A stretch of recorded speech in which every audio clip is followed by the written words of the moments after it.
Alright, very good. Let's get this underway then. Xenonauts 2. I have long been anticipating this as an enormous Xenonauts 1 fan. Oh, I loved that game.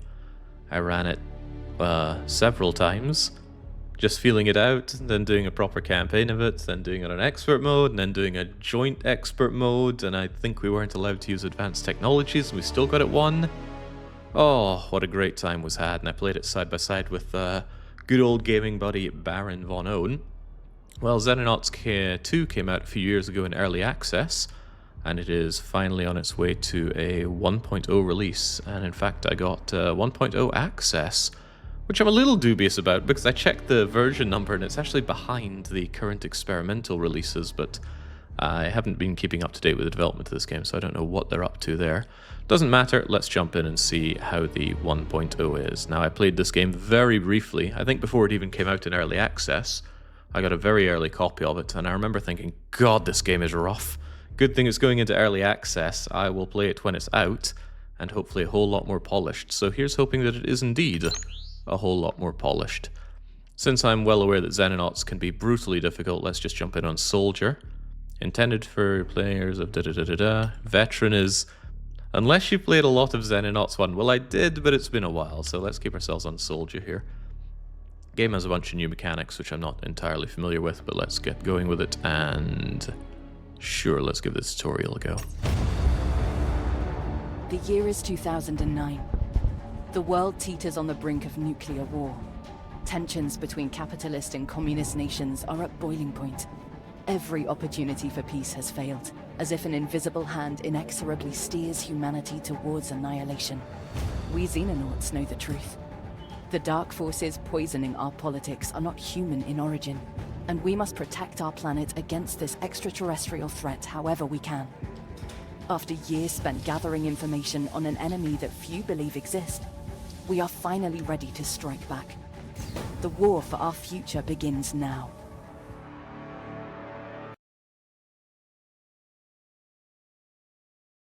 Can't believe my main man Gorbachev would take the bullet like that.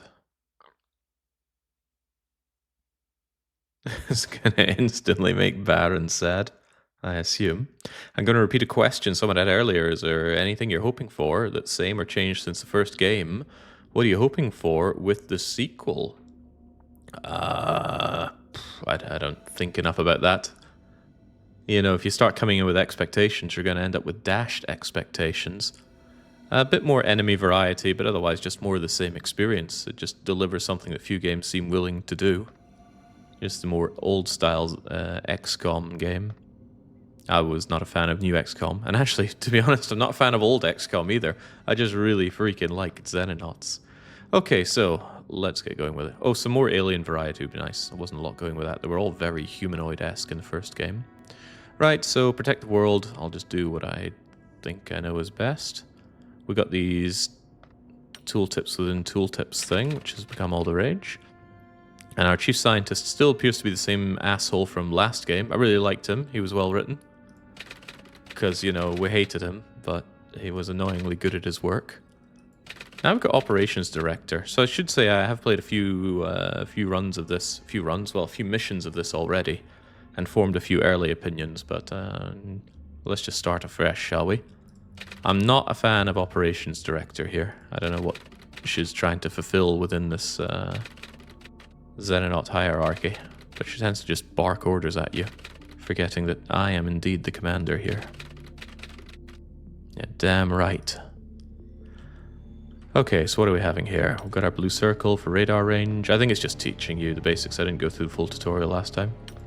We have game speed that we can change. For some reason it's bound to the F buttons. Oh, I'm going to need to change that immediately. Who still uses F keys today? Things happen in the world, good to know. And then the UFOs get detected very well. We can destroy it, so we shall. Oh, hey, Baron. Curiously, Baron, have you given this a shake already?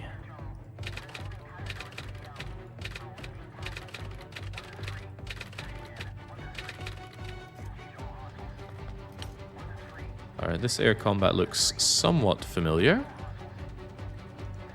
But we have this pre-position thingamajigger. We can waypoint, So he just beans it for the back.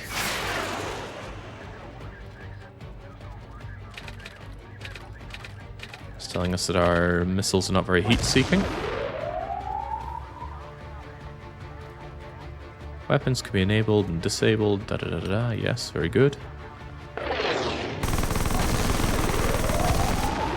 And goodbye, Angel 1.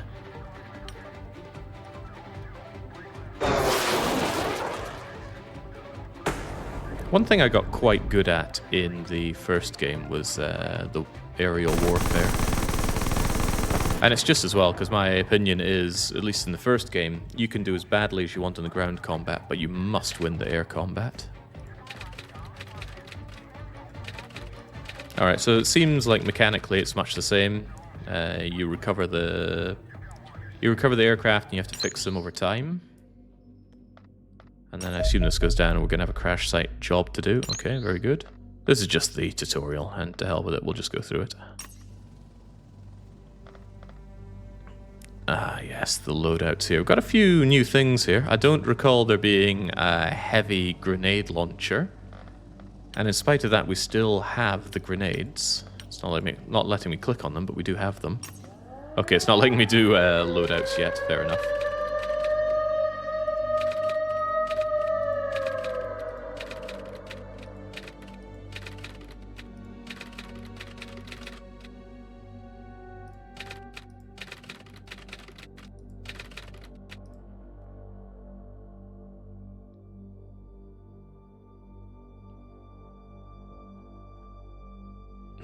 Hey, fan of gaming. I'm afraid you haven't finished your XCOM files yet, nor your X-Pirates playthrough, so no Xenonauts 2 for you. Right, so we can WASD to move around, very good. Q and E to rotate.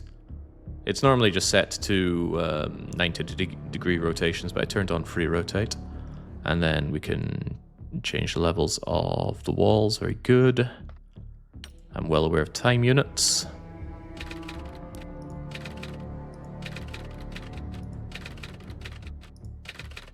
And it seems that the general has turned on us. What a guy.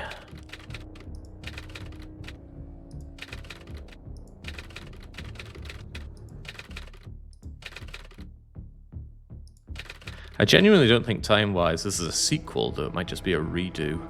I find it hard to believe that this would be a sequel to Xenonauts 1, given the vast amounts of technology that we got in that game. Remember the Singularity Core, able to solve the entire planet's energy needs for hundreds of years or so?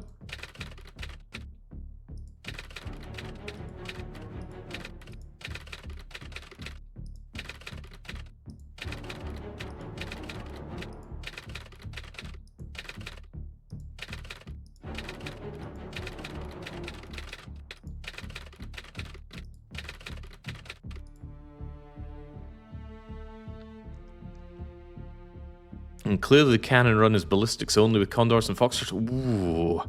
Now I'd accept that, but not Condors and Foxtrots. Oh, hell no. So it looks like it's just teaching us how to move and shoot here, which is fine. We'll just blitz through the tutorial. You can rotate in any direction. Okay. And we can crouch with C. Very good. I do that a lot. And then end our turn, you say. It just automatically deploys everyone else. They're running very, very far. These guys are clearly cheating their time units.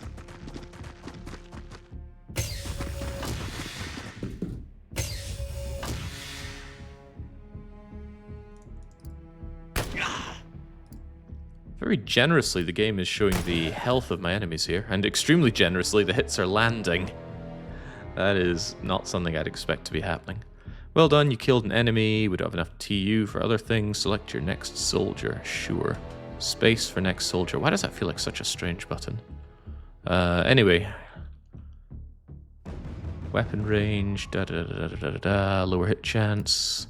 Am I going to miss? Of course I'm going to miss. You're just god-awful. Short-range weapons, yes. Move in and destroy. And it's going to tell me about different fire modes. I can do it quickly, or I can do it not so quickly. Although you had a high chance, you still missed. Bad luck will happen in this game. Part of the challenge is learning how to best mitigate it when it does occur.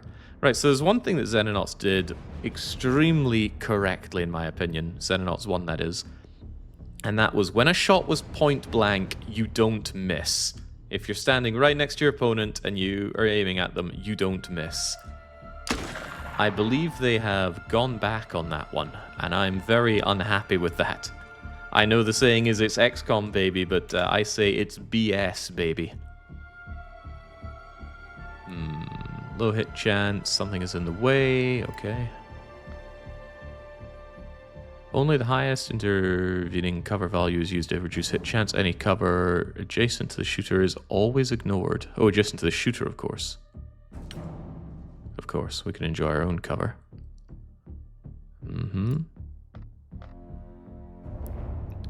Free fire allows you to target anything. Oh, I really wanted to do that when I was setting up. I didn't know how. Hold down control and fire. Oh, thank goodness. I thought they'd removed that. Well, I was worried that they'd removed it. What informed this exception to the no early access games rule? From what I remember, you're pretty lukewarm about Xenonauts 2 when it first released. Oh, I absolutely was. In fact, lukewarm is putting it many degrees higher than it was. I was distinctly unhappy. Grenades can be effective. Demolition thing. Alright, sure. Enjoy. Have a nice trip. Oh, instant explosion on throwing. That was a change I very much wanted in XCOM 1. I think we needed to mod it in. Right, not enough time units, but we can switch to pistol and take a loving little shot. Anyway, there's no rule being broken here. I have a 1.0 version, which I got advanced access to. Low time unit cost for firing the pistol allows you to fire again. I don't recall secondary weapons being in the first game. You had to drop and do the switcheroo. Alright. You've got a decision to make. The shotgun is relatively inaccurate. Well, not on my watch. I move in, and then I freaking kill. Hold the shift key to activate shot preview mode. Ooh. Okay, now that is handy. Alright, I'm satisfied with that. Make it happen. Thoughts on the game so far? I just started it. I'm in the first tutorial, TBW. Come back in a couple of hours. But yeah, I abhor early access, so I won't be caught dead playing them. Well, not consensually, at least. Alright, we're getting the heck out of here, apparently. Move over here. Oh no! The enemy, despite moving so much, the enemy has Overwatch, apparently. Now they can do Overwatch. Suppressing an enemy prevents that. Alright, eat shock grenades, which I very much adore. Those and smoke grenades tend to be the way forward. Suppressed units are easier to hit with melee weapons. Only recover 50% of TUs. Very good. And smoke will get us the heck out of here. I don't agree in smoking enemy locations. I agree in smoking closer to our locations, but not directly on us.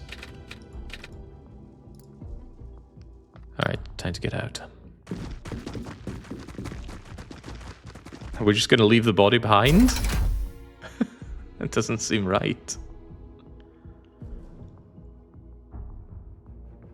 Instant was default in Xeno 1's Community Edition that changed it. You sure you haven't got that wrong the other way around?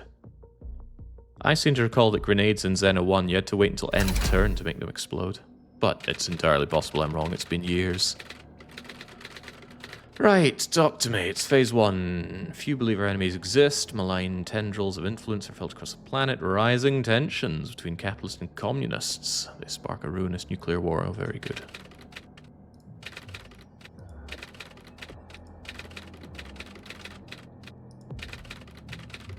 60s era junk with cold food, cold showers, and cold everything.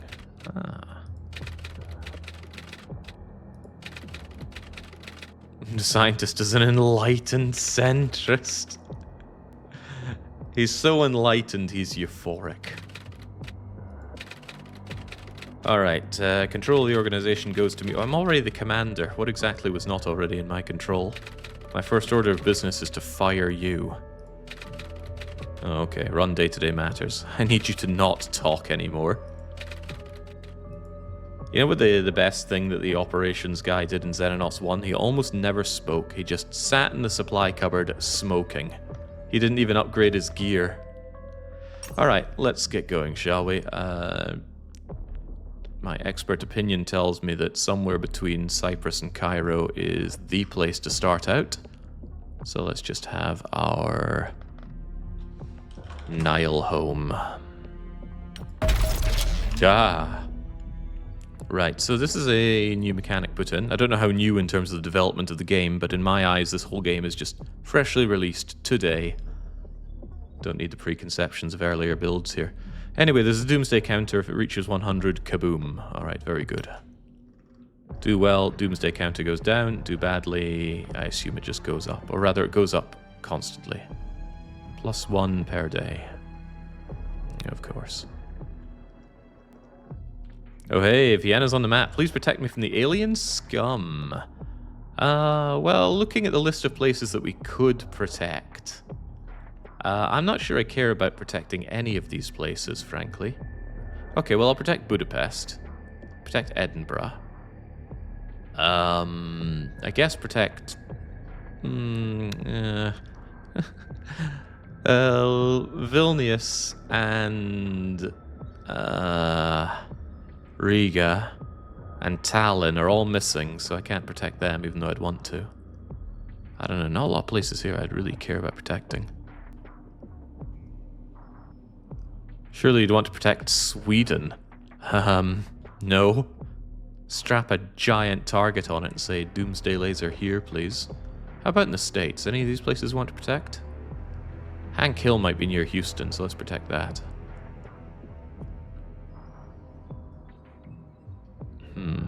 Something funny about Canada getting almost as many locations as the United States.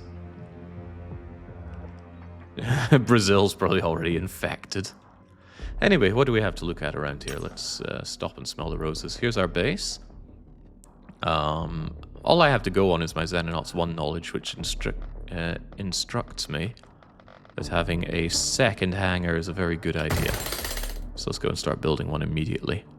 If I was playing on a harder mode, I'd probably already set up a second base.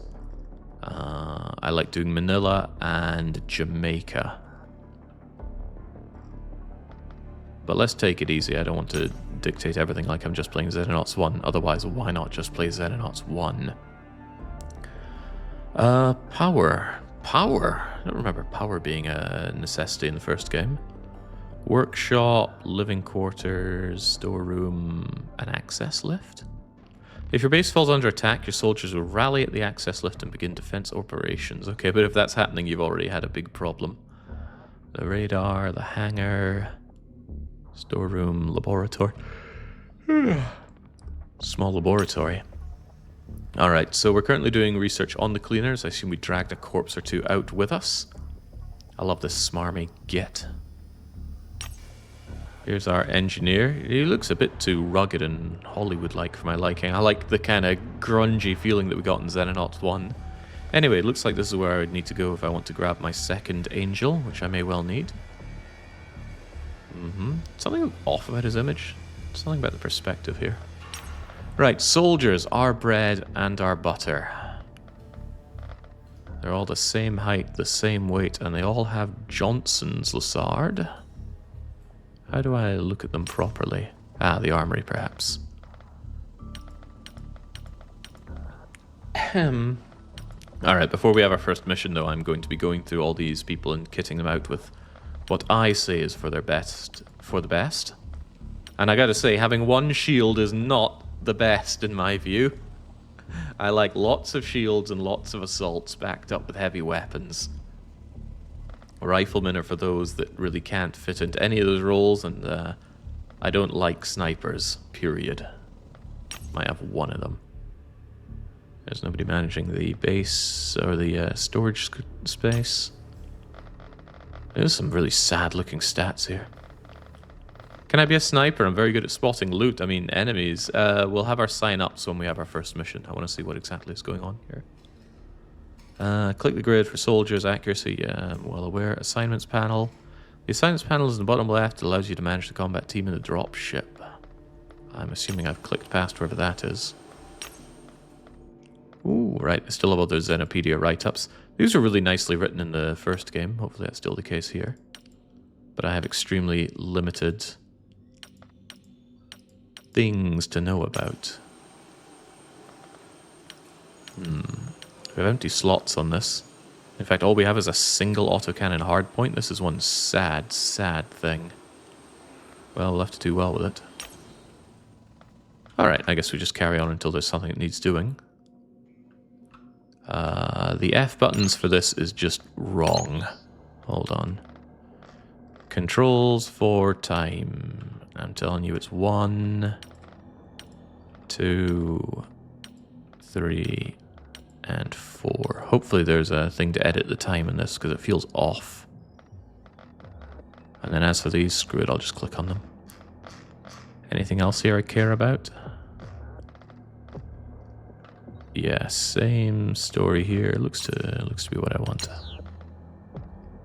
Any buildings to build or research to be done? We're already researching these mysterious cleaners, and I'm already building a hangar because I think the air war is superior. Oh yeah, the jump in speed is a little bit too much for my liking. Right, so what do we know about the cleaners? We know little about the cleaners. They are invariably appear within a few hours of suspected alien activity. They take eyewitnesses away. They erase all evidence. Important missions are always handled by a team of cleaner soldiers carrying military rifles and wearing distinct green hazmat suits. Anyone that develops an interest in the cleaners tends to disappear. One suspects that the Operation Division's monomaniacal focus on operation security made monitoring our activities far too difficult to be worthwhile. Cleaners are now devoting significant resources to eliminating us. I hope you and your men are equal to the task. Well, I am. Don't know about these losers we have on task. Alright, so first things first. That area that we were just in for the tutorial, the Atlas base. We must go and destroy it. Okay. Sure. Game over if you don't do so. Alright, tell me more. We were unable to destroy the encrypted command systems before we evac'd. Cleaner assault teams have departed. Eliminate them, complete our missions. Alright, sounds good to me. But before I do that, I gotta make sure that our team is kitted out. Now, this all looks very, very familiar to me. So hopefully it won't prove too much of a problem. The equipment looks much the same, except we now have heavy explosive rounds. Demolition charges look much larger than I recall. And now we have a knife. I used to have a joke with a buddy I went paintballing with, and he says he brings his paint knife with him. Right, what else do we have? We have these modules here. They increase accuracy at cost of weight. Also rebreather. We can be immune to smoke. I like to think this is a waste of weight for now, but what I'm going to do is I'm going to create a new loadout, and new loadout is empty. Chonk. For empty, I'm going to remove everything you have. Tactical armor seems to be the only armor. It offers a bit more than the bright blue pajamas you got in Xenonauts 1, although it still appears to have a weight to it, with or without the heaviness added. Well, the heaviness impacts weight and accuracy. Unpleasant. Anyway, this is the empty loadout. And I'm sorry to say, but I'm emptying all of you. Do I have a quick way of doing this? Maybe from here.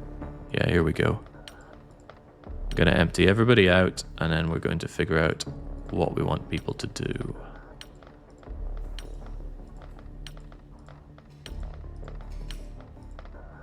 Also, we're going to give people names once we've given them roles. So first I get their roles, and then you can yell at me for becoming a soldier. If this game appears to be pretty good, then what we're going to do is we're going to do a proper run of it. I mean, we're going to start from scratch. We're going to have people do sign-ups, submit their custom soldiers, you know it. But if that is going to be the case, it's not going to happen for a couple of weeks, so there'll be time for sign-ups and that. Today we're just checking out how good the game is. Expert difficulty? Oh, we'll see about that. We shall see. Anyway, I want to do some loadouts here. Let's get some example loadouts. I like strong, brave shield bearers. You're a pretty strong, brave shield bearer, so let's make a shielded roll, shall we? It's a shield, it's a pistol, it's a shotgun in the vest, and that really does not leave a lot of carry weight now, does it? Maybe the shotgun is too heavy to justify, but I love shotguns on my shields. Because it means when the shield gets destroyed, they drop the pistol, they equip the shotgun, and then they become assault units. In addition to that, I'm a huge believer in smoke, and a little bit less of a believer, but still a believer in stun. Man, these people are wimps. You even have your heavy armor on, although I'm not a big believer in armor in period. Jake, does it have to be better than Xenonauts 1 to be worth a proper playthrough, or just about as good? Ooh, tough question. I think it has to be better, because I've already done a lot of runs of Xenonauts 1. But these are all very intangible concepts, aren't they? Alright, this seems like a fair shield. Wait a second. Right, it will reload out there. That's fine though, that's fine. We can take the shield loadout and say this is what you are. So you get your this and this. And that way we can have that as the updated shield loadout. Very good. And do we have someone that is just nothing but accuracy? Marie Gardner. Let's make a sniper build for you. Right. Yes, sniper rifle. Not so sure about carrying a pistol. They're not heavy, I suppose, so it's not a big deal, but I also like my snipers just to carry goods for everyone else. Because, you know, if my sniper's using their pistol, then something's gone horribly wrong. I think I'd rather they had first aid. Oh, Jesus, that is heavy. Ooh, I don't like that. Can I make space for it? Alright, alright. Yeah, this way if somebody's bleeding out horribly, they can retreat to the sniper and then get patched up. Doesn't seem too bad. You know, I just had the thought, we have the stun baton early, available early. Could our shielded lads not have it? God, it is heavy. These freaking weaklings, why are they so, well, weak? Alright, alright.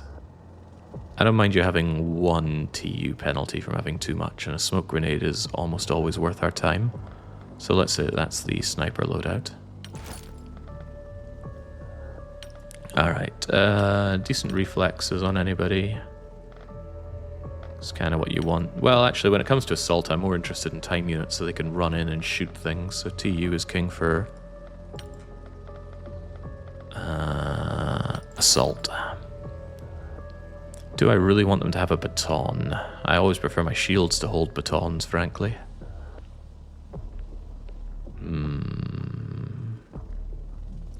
Let's see. Melee weapon wait, you can miss with melee. Oh, I don't like the sound of that.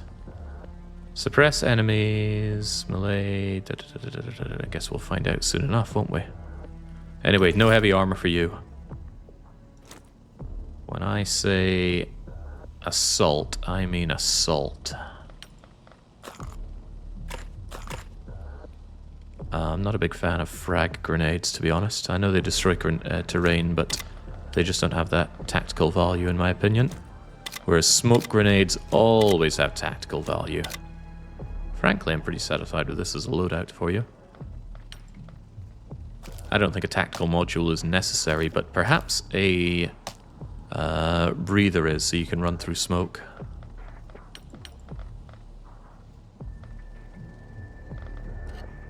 You still can't fit shields in your pockets, sadly.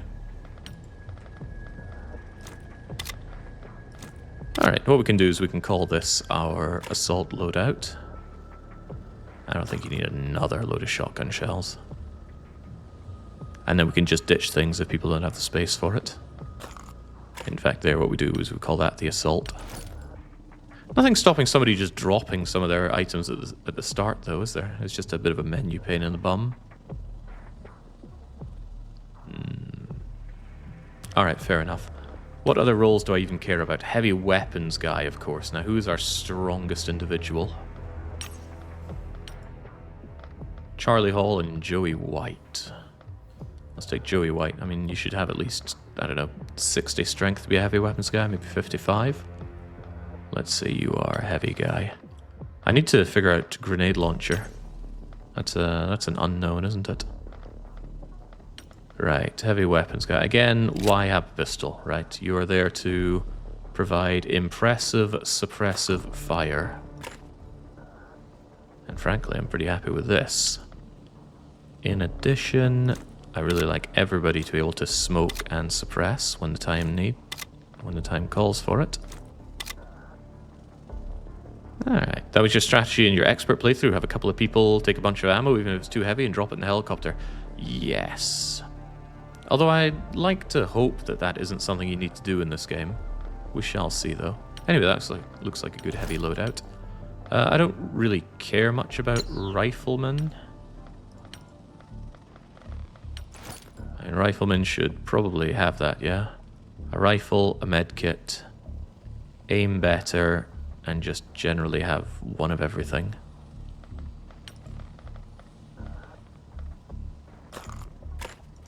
Not frag grenades, I'm not a fan of those.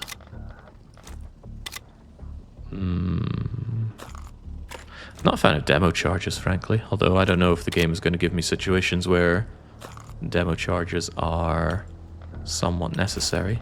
Right, now I'm curious about grenading. How does this thing operate? It's a grenade launcher. It fires explosive projectiles in an arc. See, I don't tend to like explosives in this game because it ruins things, like equipment that you want to collect. You get 4 rounds of this. It looks very heavy. And I guess we could have a grenader. I just don't know what role they really fulfill. Aren't the charges for breaching UFOs or something?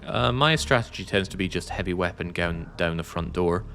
And then hopefully that suppresses people on the inside when you go charging in with shields and whatnot. I don't think I'm going to worry about this for now. Okay, well, what we'll do is we will assign people their roles based on, well, whatever I think is most important first. And of course, I highly believe in the power of shields. Shields need a bit of bravery because they get shot at.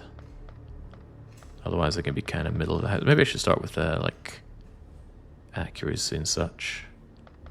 Yeah, we know our sniper here. I guess you two can both be our heavy weapon. You'll be a heavy weapons.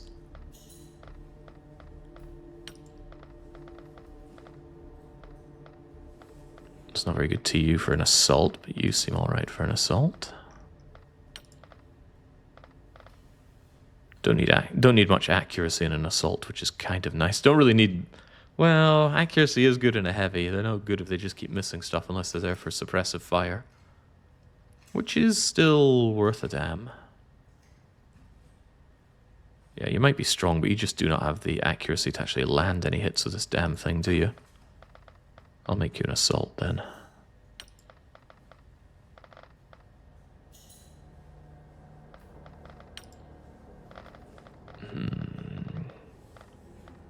I need a lot more shields. You're pretty weak. Right, shield.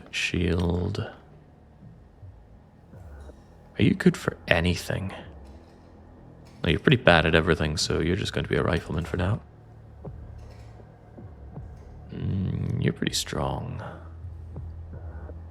Strong and brave, terrible reflexes, middling accuracy. Sounds like heavy to me. And then I'm always happy to have more shields, even if you're not very brave. Yeah, you're not very brave. I'll just grab a shield and get in there. 3 assaults, 3 heavies, 4 shields, a rifle, and a sniper. Sounds fine to me. Now, Who wants to be what?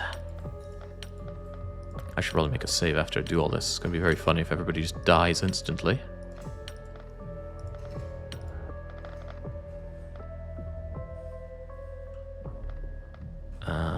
We got a casualty list. I think that wasn't added until until quite late in Xenonauts 1. We can recruit additional soldiers. I wonder if it's just like a real dice roll like it is in Xenonauts 1. And I also wonder if we can mod this in like in Xenonauts 1. This game, I believe, mentioned something about incorporating Steam Workshop, but we'll see about that. Anyway, my glorious soldiers, how do I rename you?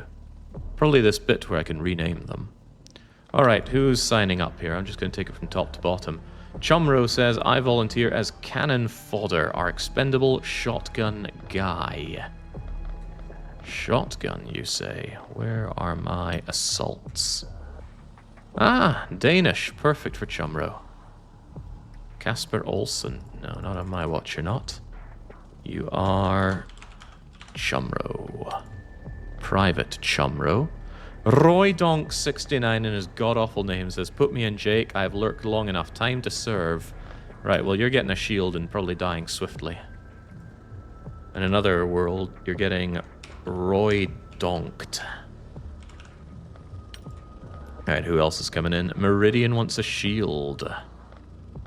What shields do I have? I got you. I got Jasper. And I got Charles. Yeah, that looks like you, Meridian. In my mind's eye. M-Y-R-R-H-I-D-I-A-N. Not making it easy on anyone. I'll be anything. I long to die in combat. I hate riflemen, so here you go. You will be Andarius. Right. May I die first again, says C-Space. Thomas Clark sounds like he's going to die, so here we go. I obviously need to redo what people have because some of them are horribly over their limit here. C-Space. Do we have underscores? No, we don't. You're just going to be C-Space then. Alright. The real decoy will be our heavy. Marta of Ukraine. Ukraine SSR? Super Special Royal? I don't know. The real decoy. Can we have a space instead of an underscore? Yes, we can. Huh. Alright, who else is coming in here? Can I be Ksenia, says Athelwyn. Are they still here? Surprisingly, they are. A-T-T-E-L-W-Y-N. Oh, it's E-L, not L-E. Who still needs a name? Marie Gardner needs a name. I would explode things good. They don't have explosives. Alright, there's too many names here, so just yell out which of these roles you want. We still need a sniper, a heavy, an assault, 2 assaults, and a shield. K-Tac will be our sniper. Oh, that's a good name. Good name for a sniper. What am I basing that on? Don't know, it just sounds cool over the radio. K-Tac the sniper. JJ Nitro wants to be our heavy. JJ Nitro. Who else is still needed anyway? Joey White the assault. Alright, who said they wanted to be an assault? Assault sounds good for Sir Whoa. Why did that not happen? Sir Phobos. I like that name. Jasper Koning from the Netherlands. If I had a Brazilian, you know what I'd be putting in, but we don't have a Brazilian. Not that I can tell, at least. Alright, the shield, the shield, the shield, the shield. That'll be for Flan Lee, who will not have their numbers put in because numbers in your name is stupid. And finally, we have an assault. Here we go. And the assault here will be Black Strider. Forgive me for capitalizing the letters in your name. But lack of capitalization in your name is also stupid. Almost as stupid as numbers. Okay, finally we're just going to triage what people have, so that they are within their weight. For example, Roydonk69 is so pathetically weak with his noodle arms that he can't handle having a shotgun. I mean, that is a bit of a joke, man. I'm going to give you 2 clips. You are also a noodle arm. God, why am I giving all these weaklings shields? I don't like noodle arms. That'll be you then, C-Space. Andy! Oh my god, why is everyone so weak? Why is everything so heavy is perhaps another question. Alright, the real decoy. He's not much of a noodle arm. There you go. Could you have another grenade? Not really. How much shooting am I going to be doing each mission? I really highly value grenades, so keep the grenades on you. K-Tac, you seem fine. Attlewin, you seem fine. Chumpro. Well, what did I just press? Oh, it's A and S to go through the different people? That is weird, frankly. There you go, that'll do you just fine. JJ, you are too heavy. There we go. Phobos, looking good. Looking good for, like, even more to carry, frankly. How heavy is the accuracy augmenter? Yeah, too heavy for you. Man, you are powerful.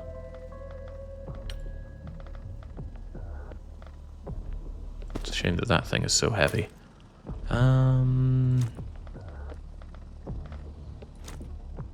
Just gonna give you a bit more utility like this. Flan, noodle arms. Oh my, I hate all these noodle arms on my shields. I feel like everybody just got a lot weaker between this and Xenonauts 1, but maybe not. Kind of person just can't have a full shotgun, fully loaded shotgun in their trousers. Black Strider, you seem fine. Let's just not be over penalty here. And finally, Meridian, an actual model shield. Both of the good tactical grenades, a shotgun, a shield, and a pistol. That's what I like to see.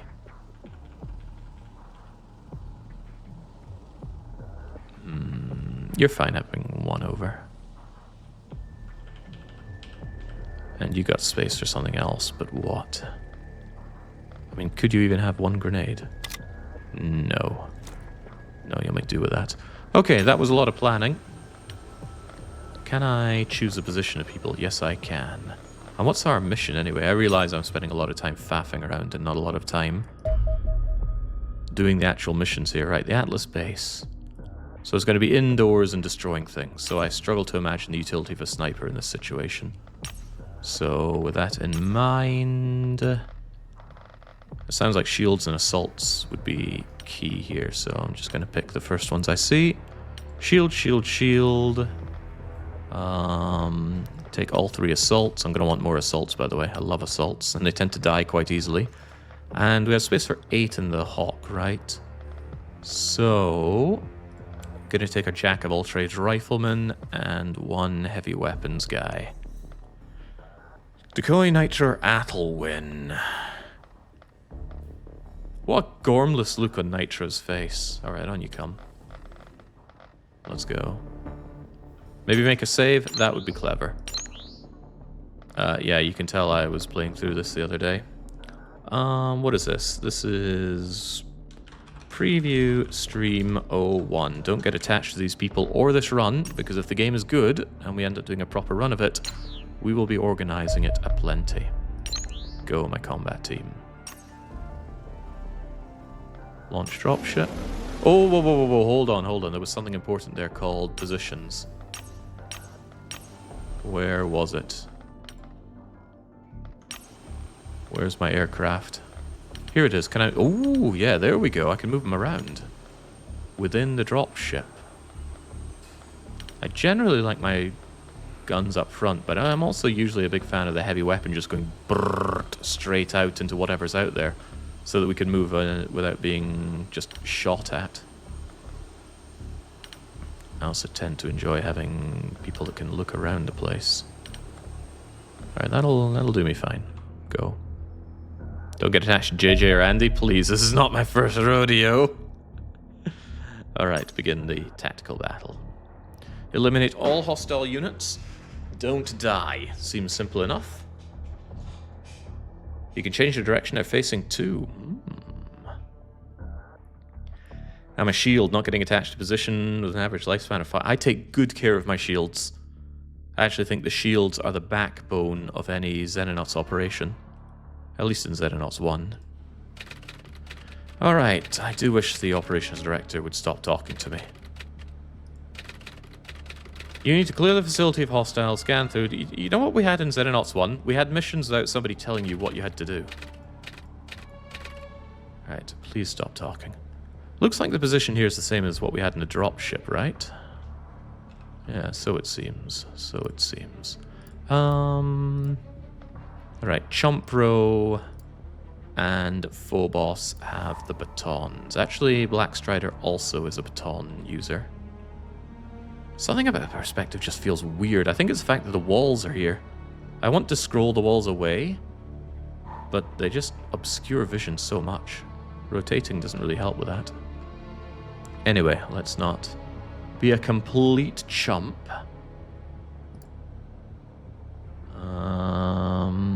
Dare I spread out or dare I charge on in?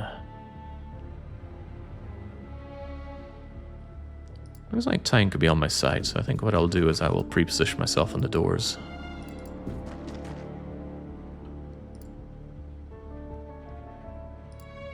Does that include heavy weaponing?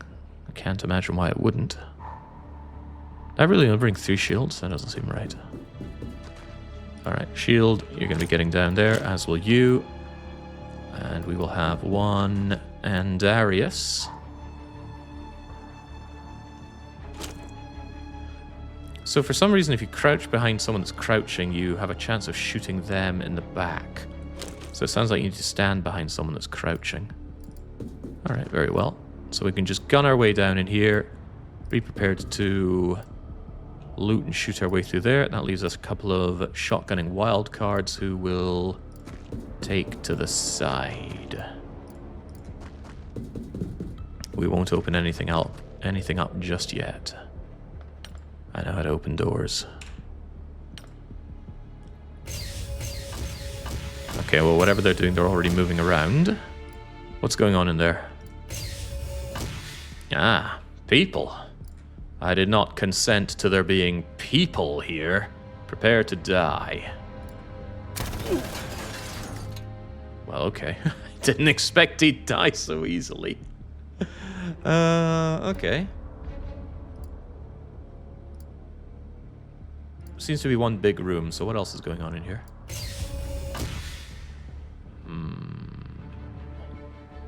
This may necessitate a peek around. But there are also a lot of doors here. Alright, what's going on around here? Ah! Well, whatever it is, it's happening over there. You already shot Flanley, and I don't appreciate that. Can I shoot you around the corner with Chumpro? No, corner shooting like that is not happening. Maybe I could just go here and just shoot you right in the face. He's already taken a shot. Go on, Chump. You can just quick shot that, surely. Yeah, one of those missed. Missed it practically point blank with a shotgun. How does he do it? Anyway, Chumro, good enough. Flanley is bleeding. Did anybody bring a first aid kit? Yeah, Private Andy does. Alright, Andy. How much is it to use this thing? It's 25 to use that. 25? That's quite a bit.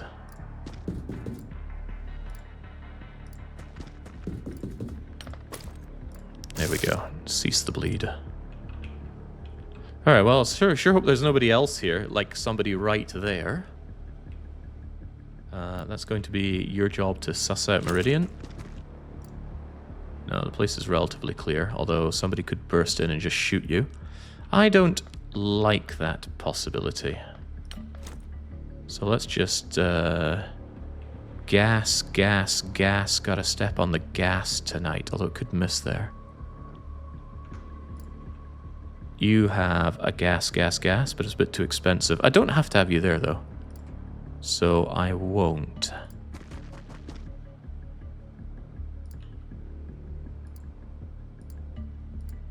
Flanley, keep your eyes out. There is something really off-putting about the perspective here.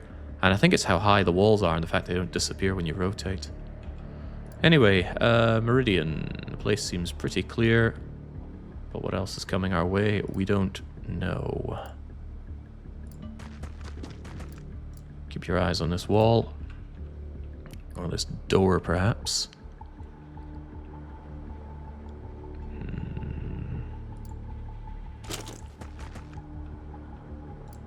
How hard could it be, right?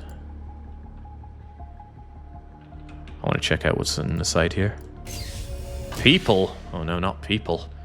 Now I suspect I could just run in and gun you down. 16 and 16 will get this done. The question is anybody right there? Maybe. Clear. Clear. Alright, Phobos, make us proud. 16 and 16 is actually more than I have TU for. So what I should do is get as close as possible, crouch down, and just take a bite of peach. Yeah, that's the stuff. Keep an eye on here in case anybody comes through, and then we can just pop them dead.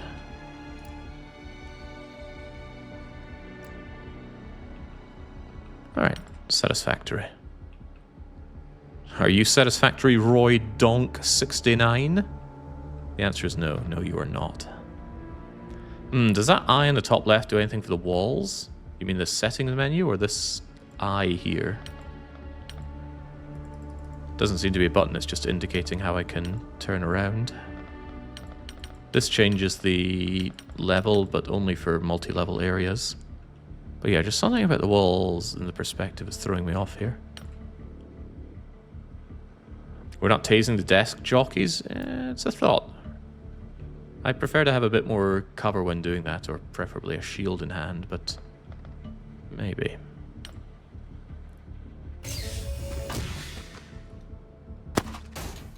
Well, good to know that they can't hit to save their lives either. I love shields. What a pathetic counterattack. Alright, tasing the desk jockeys. I don't mind that idea. I know you moved and shot, so maybe Private Chumpro can get in on this one. Stun 12.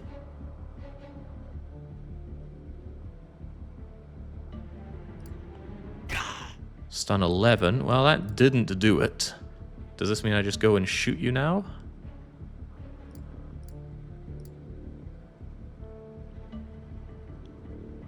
I'm unsure. Not looking to lose somebody over this, but your shield is fine. I mean, how bad could this be? So I kind of wish I had more space for you to have more things. Wait a second. This seems like an ideal opportunity to bring you to your knees.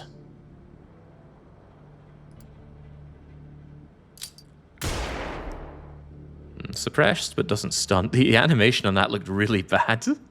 It was so stiff. It was like 3 frames of just kneeling down. Alright, alright. What does it cost to shoot this thing anyway? Costs 9 from point blank, so I could actually go here and shoot you twice, maybe. I'm unsure about that one. You already shot, though, so surely the more correct thing is to go and... 55? Ah, go on.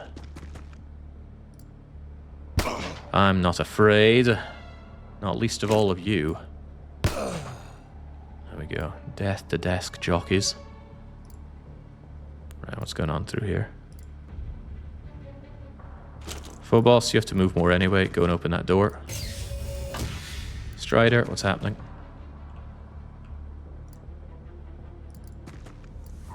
Don't like the lack of peeking.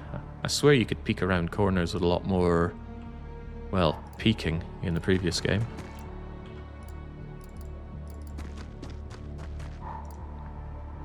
I mean, even with this kind of position, we don't know that block. Seems weird. All right. Quit your belly aching and advance on. How you feeling? And Darius, you patched somebody up. Surely you feel good about life. You haven't taken a single shot yet, so let's have you in position to do that. JJ, you would actually probably prefer that position, but instead I'm going to give you this position. Trust me, you'll like it. Wait, why did I just put you next to this guy? He could just pop you. Oh well, I've done what I've done. Didn't even realize that guy was still there. Oh well, let's see what he does. He's suppressed. Surely he won't, murder you. Nah, see, you're all fine. Suppressed unit doesn't even know what he's doing. Alright, Chumpro, go and finish the task.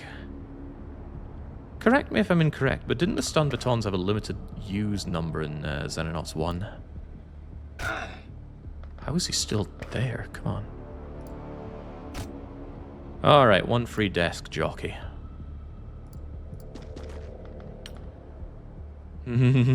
Cleaner agent stunned. Ooh, when he uses an SMG. Which we could use. There's a thing about armor destruction and penetration. Cool. Yeah, I seem to recall 12 being the maximum use on the batons previously. I'm not seeing any kind of ammo capacity here, though. Mysterious. Also, how can I see into this?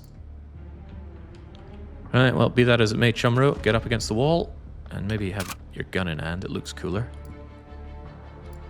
Now, Nitro, you could just shoot down here willy-nilly. But I see little purpose in opening this up.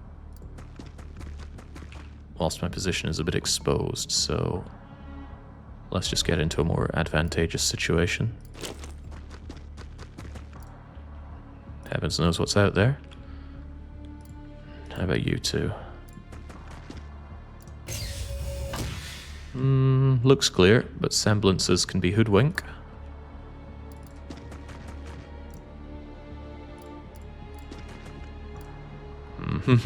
I really don't like not having good sight lines. Alright, ready on this side. Don't know anything about this area though. Can't be that bad. I don't feel the need to use every time unit under the sun, but I guess we could have a peek through here, couldn't we? It's a workout room.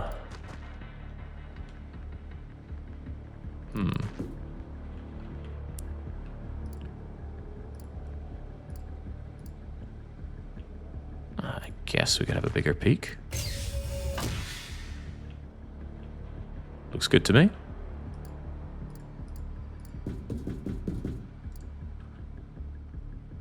Something's going on back here. Enjoy the cover of the barbells here. Alright, but that means your position handy is a complete waste of everyone's time, so find a new and superior position.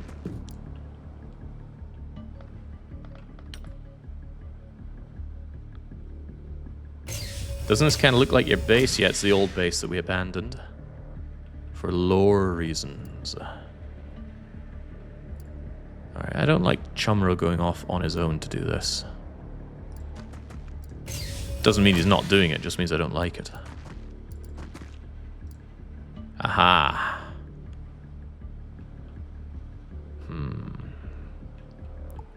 The suffering Suffocash over here is eating the gas. So gas stuns. The more you know. He could run through the gas to gun me down. But that's a lot of running and assumedly getting stunned. And I still have cover from the bed. So let's hope that's an okay position for you. Not too convinced about your safety, I'm going to move you over here and do this, so we keep an eye on anything that's happening on that side. JJ Nitro is still poised and ready to gun down anything that's over here. What is it?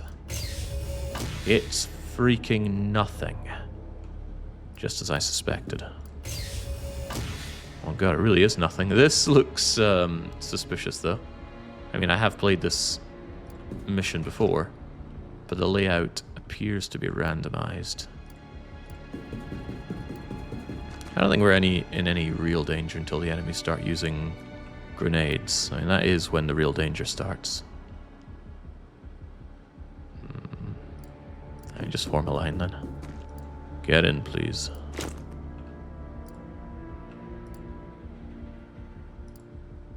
Can't really run across here with impunity.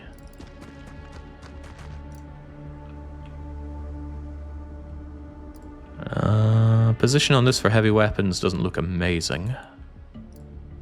If my heavy weapon's going anywhere, it's over this way.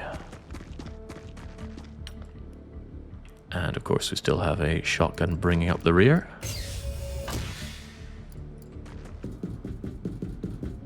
Have no fear.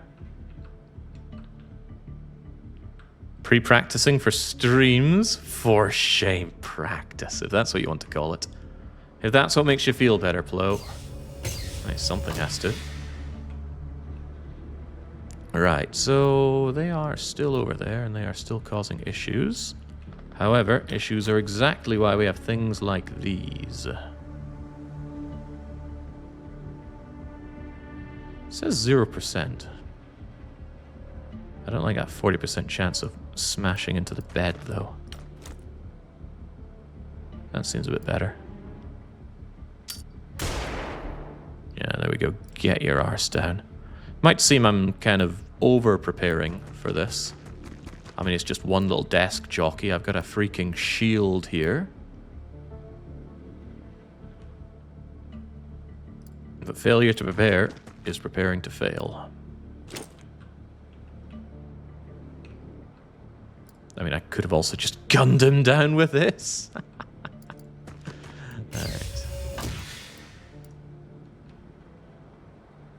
Alright, already.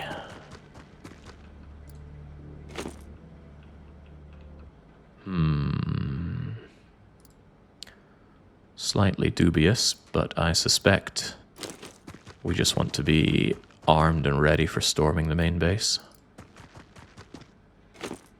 Shields with shotguns. Andy doesn't have a particularly good position, does he? Never did. You'd imagine Andy wants to be behind one of the shields, though. I think JJ wants to be behind one of the shields as well, and then just have to have these shotguns ready to run in and bludgeon.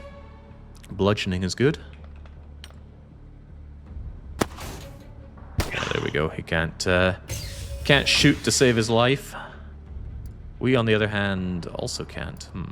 Okay, well, Chompro, time for an execution. How do you still miss one of those? That's not XCOM, baby. I see no reason to rush this one.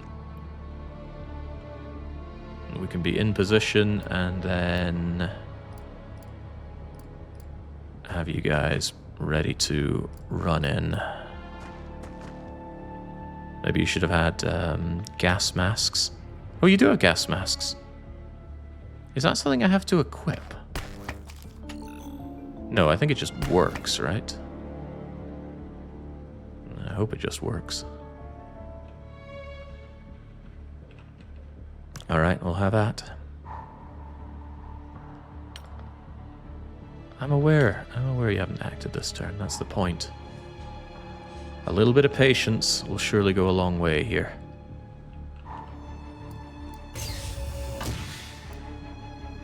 Private, you are there as a backup shield. And also a backup deployment of a grenade if need be. Private Chompro, I don't want you here.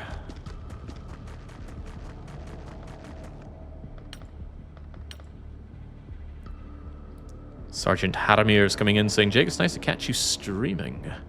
Yeah, apparently it's getting difficult these days. Good to have you around, I'm sure. Alright, again, no need to rush it, so just end turn, and we're going to crack this thing open and get stuck right in. Who is going to take care of that? Can I check your attributes? Yes, here we go. Reflexes in the previous game dictated how likely it was that you got shot in reaction to doing something. So in this case, I want you to open the door just in case they can reaction fire on door opening. Don't know if they can, but why take the risk? Ah, it's the general that brought the cleaners in to whoosh us out of the last place. I recognize you, all of you. Why don't I remember? You will not interfere. Okay, it would appear that you have at least 2 bum buddies in there with you. The question is how we want to go about this. There is, of course, the simple suppression idea. I would like to suppress both of you.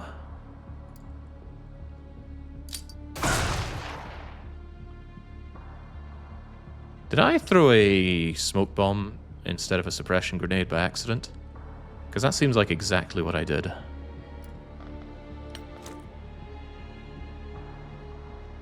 Yes, you did. Okay, good to know. Glad we're on the same page then. I want this dude in the side suppressed.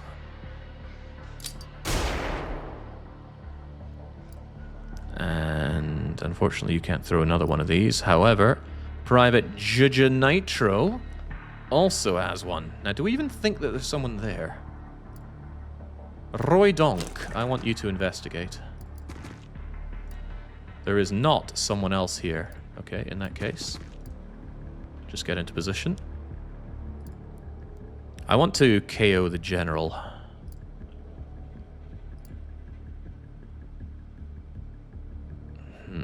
I wonder if he's armed with anything particularly dangerous. The smoke should make it very difficult for them to hit us whatsoever.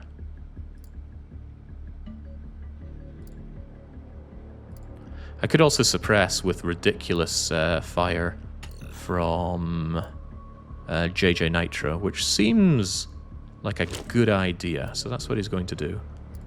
Which means that Meridian's first call of duty is to get in there and just be ready to tank some shots. Nitro, just lay into them. Why won't you do that? He doesn't seem to want to take the shot. What if I order him to? What?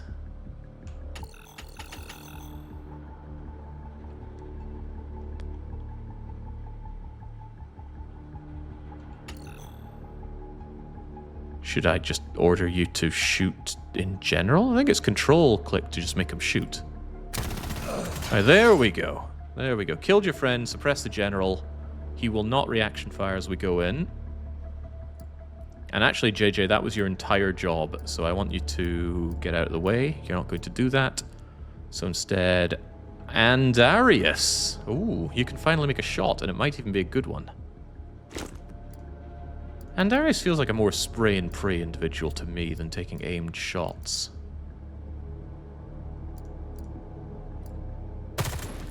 Well, that was incredible, Andy. I've never seen anyone so useless. Okay.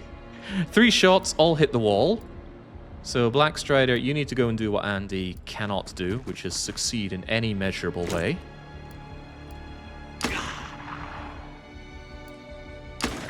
I think you did a shot that did 1 damage there.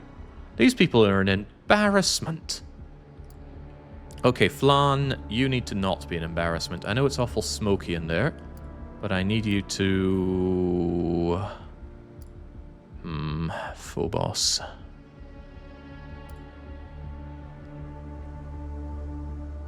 It's a little risky, Phobos, but I need you to just get in there, get down. The general may shoot you, but that's a risk I'm willing to take.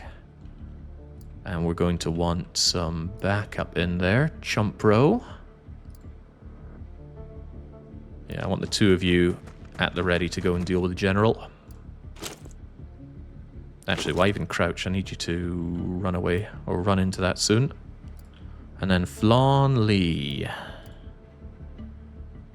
We have more smoke, but smoke isn't actually what I'm looking for here. You want to just go and stand in the smoke or something? Is that a problem for you? Let's see how much of a problem it is.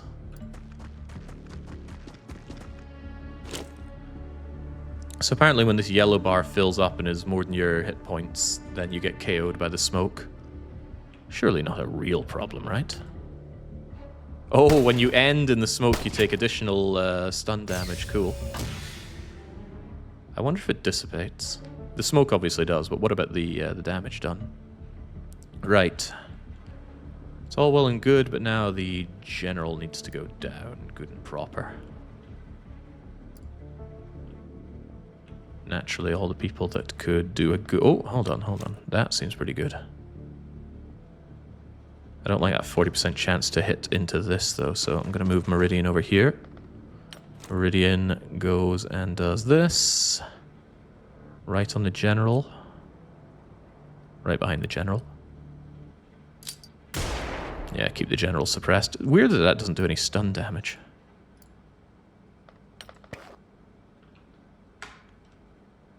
Alright, let's go and take him out.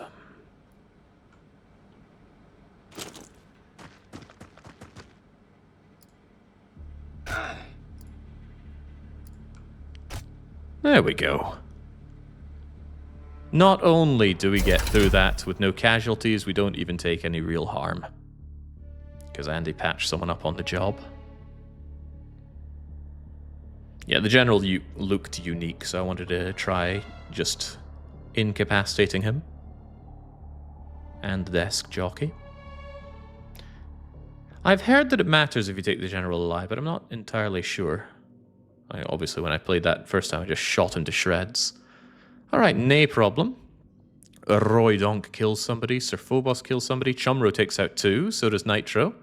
That's why we call him Corporal Nitro. And Strider took someone out as well. But remember, in this we are all just little links of a chain. And the whole chain breaks, somebody can't pull their weight. And Darius. What a joke. Okay, anyway, what do we grab here? We captured the agent, captured the general, got the corpses, got the SMGs. Very good. Destruction of Atlas Room, Operatives Division, deploy covert agents, organization receives 10 operation points per day, which can be spent on conducting various kinds of strategic operations.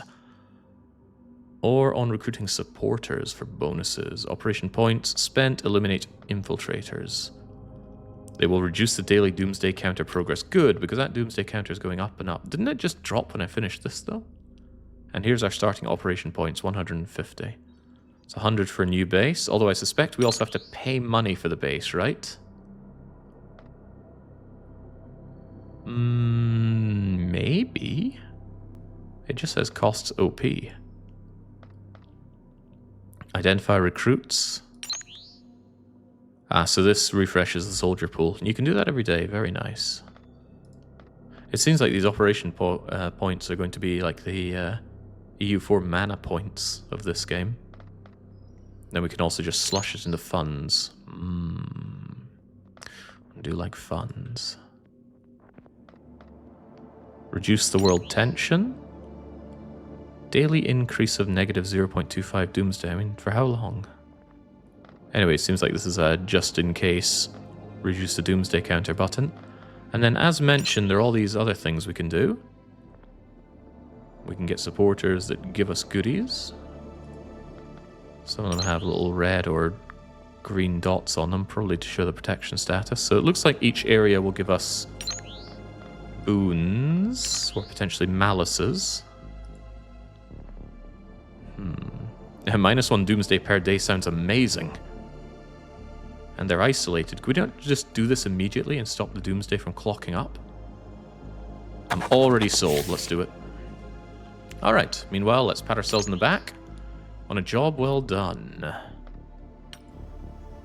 And hey, interrogate the general. Why did he betray us? Oh, but money. No, I'm curious about the general. Why did he stitch us up like that? Net zero Doomsday seems powerful. Ah, we instantly get the autopsy on the cleaner agent. Previously unclear what role the smartly dressed agents... There's little question these cleaner agents are entirely human. The bodies are easy to identify from personal effects and medical records. They're all employees of government intelligence agencies. This reflects the dubious legality of our organization. They are not strange or holding unusual beliefs. They're simply employees of intelligence agencies. We'll likely continue to clash with those who unwittingly do the bidding of extraterrestrial invaders. What if the roles are reversed? It's actually us doing that. That'd be a nice rug pull. Cleaner agents are not particularly fearsome opponents. They lack formal military training. Well, thank God for that. Hey! Our captive cleaner agent is fully human. Troublingly, there's no evidence to suggest they're under any alien control. He remains unaware of the ongoing extraterrestrial invasion. He believes our organization is a powerful crime syndicate. Evidence of alien activity proved more effective than coercion. A bewildered prisoner agrees to cooperate. The cleaners have subverted several important law things, working against us. Our captive, no obvious reason to conduct a dissection. We moved him into our cells. But it gives us free operation points. Now that is very nice. So capturing is good. Although in Xenonauts 1 it was only good once. There was no benefit short of a potentially easier engagement. Certainly a more accurate engagement in melee over shooting. But yeah, once you capture somebody once, you get a bonus, and then there was no reason to do it again. I wonder if that'll be the case here. And yeah, I also appreciate the stat breakdown there, Baron. Oh yeah, those extra operation points are surely good. I could reduce Doomsday even more. Do these recruiters get significantly more expensive as time goes on? I feel like base cost went from 100 to 150. So +1 operation point per day is going to take 150 days to break even. I feel like that is not a good deal, especially when everything else gets more expensive. Seems better to just invest in Doomsday Down. Oh, but I do like money. Oh, I do love money. What's our current funding level anyway? Funding report is in 29 days.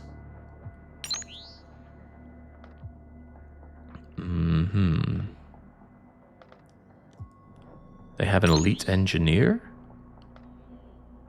10 engineering project, monthly funding. Seems like a weird abstract layer for the game to have, but whatever. Reminds me of XCOM 1, where I made a medkit corporation while fighting aliens on the side. Actually, one of the things I liked about Xenonauts was that you don't just make industry to fund your shenanigans. That might sound like the kind of thing that appealed to me, but I just like the fact that you were best to keeping the places safe to keep your organization afloat. Because I'm pretty sure if there was an industry, I would have broken the industry. And then money would not be a concern. And if money is not a concern, few things ever are. Our team sucks. I really hope we can make them a lot better in time. Flan Lee, they only want to take a bullet. We'll get better in no time. I just hope those noodle arms of yours can be repaired into something much better. How much backseating and spoilers are allowed? Well, I'd rather have none, please. It's my first time seeing anything Xenonauts 2, short of a very short spell that I played of this yesterday. Several potential supporters appear to be acting strangely. Now we have infiltrators. And the Doomsday counter just exploded. And I have to spend OP to stop them from adding Doomsday per day. And cost me... Wait, the elimination cost is going up per day. What do you mean? You mean the cost of killing you is going up?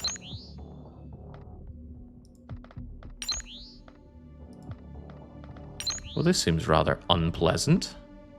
Maybe I should have gotten this elite, by the way. -2 Doomsday per day.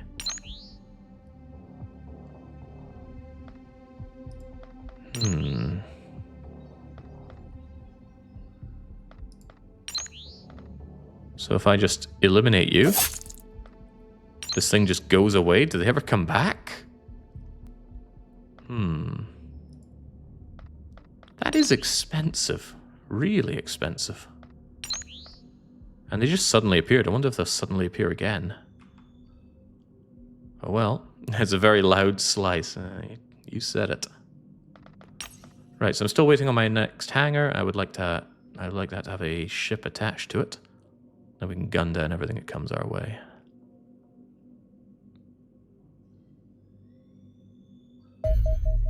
Ah, General. Capturing our former comrade has proven an astute choice. We've learned far more from studying him alive than we could have gained from a dead body.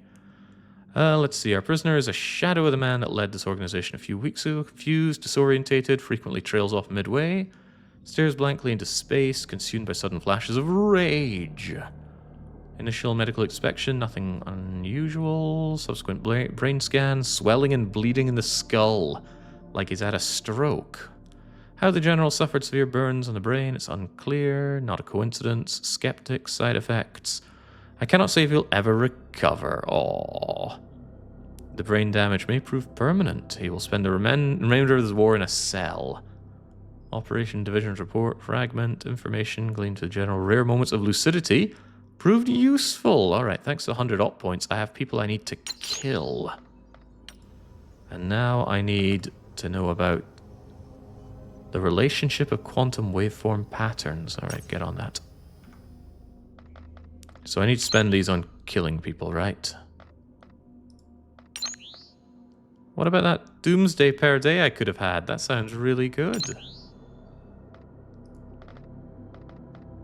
Seems like taking care of the ones that are isolated seems the best use of my points so far. And what do we get? Is that 10 per day? Alright, I guess we just take care of these and keep that doomsday counter low. Interesting, so the general wasn't converted willingly. Well, we don't know. And I truly don't know what's going on in the lore in this game. I'm happy to keep it that way. Still would really like another base, by the way.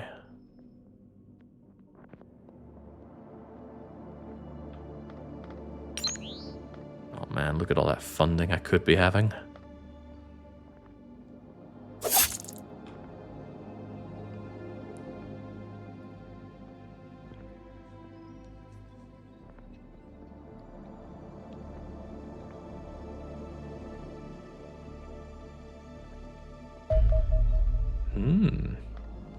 We detected alien ground forces abducting civilians in this region. Okay, so this right here is the mission that told me I might not like Xenonauts 2.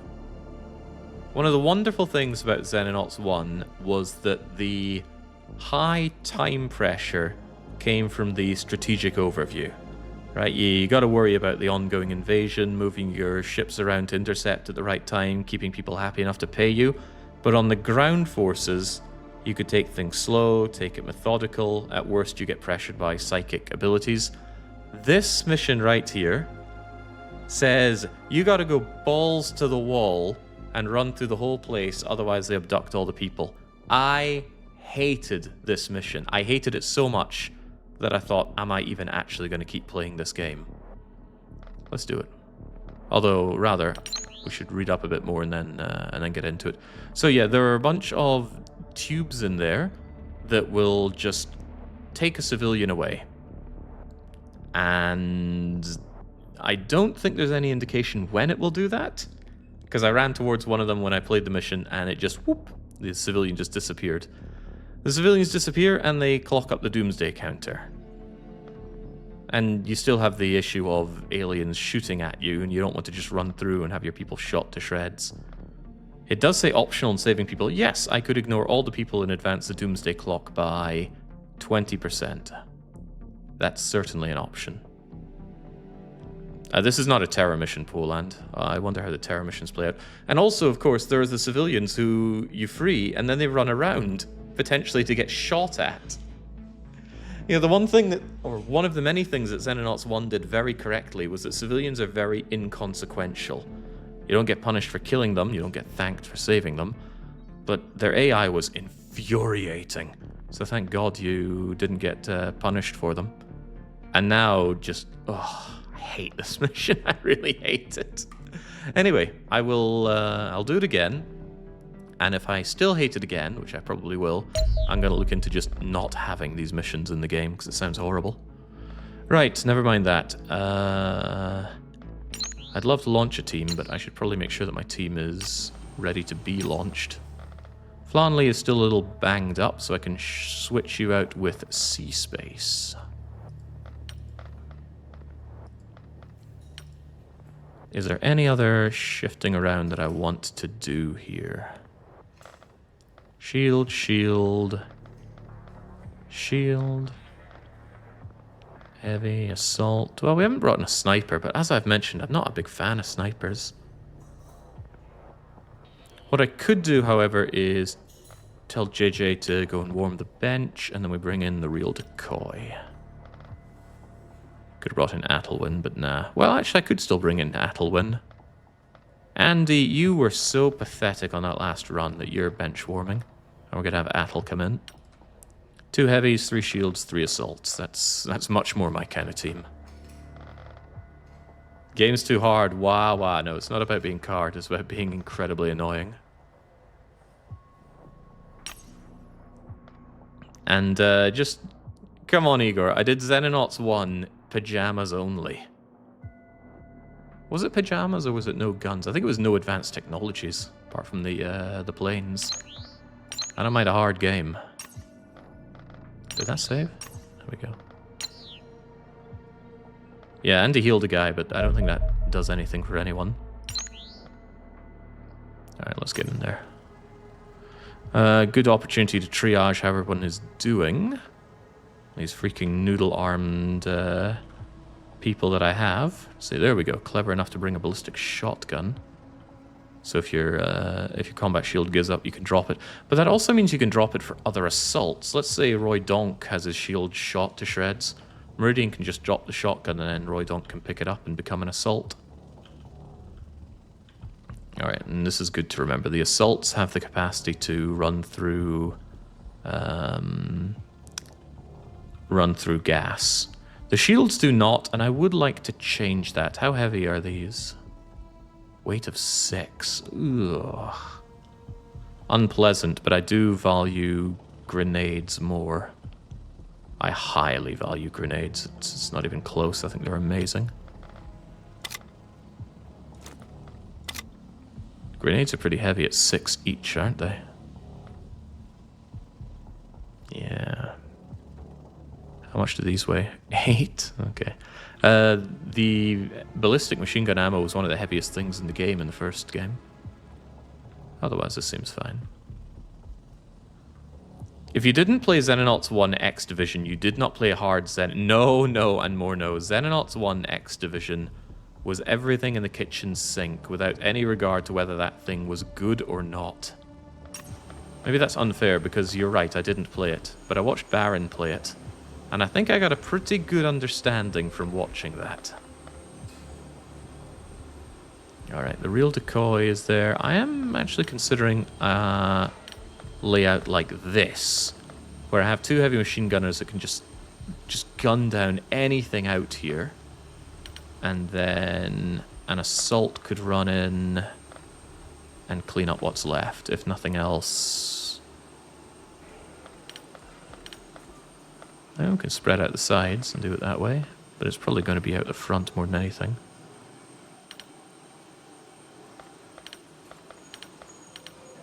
How do I change the direction they're looking? There we go. Q and E. Alright, very good.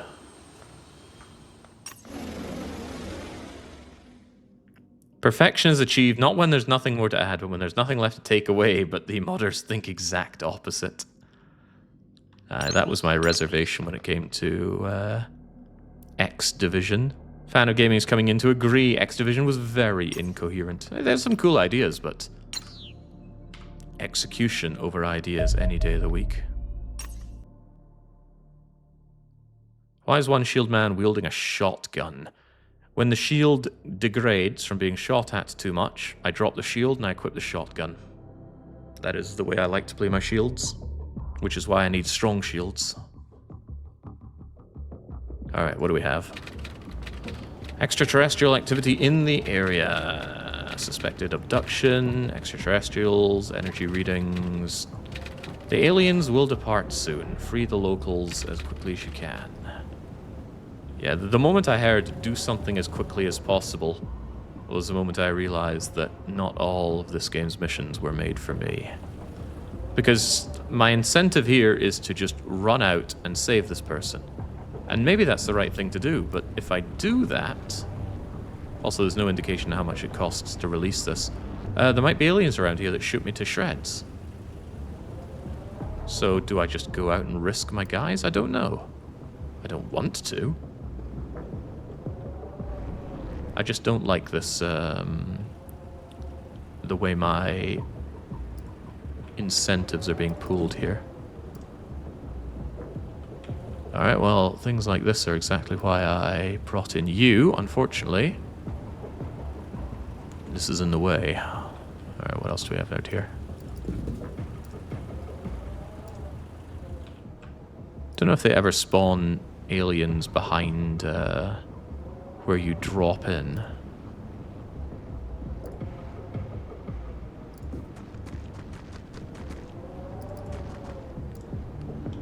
This bothers me greatly. Why can't you peek around corners? You could do it in freaking one.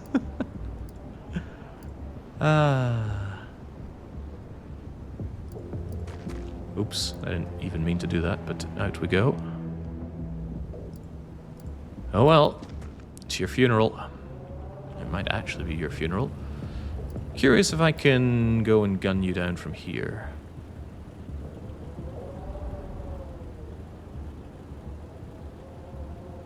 This is weird. I should be looking in this direction.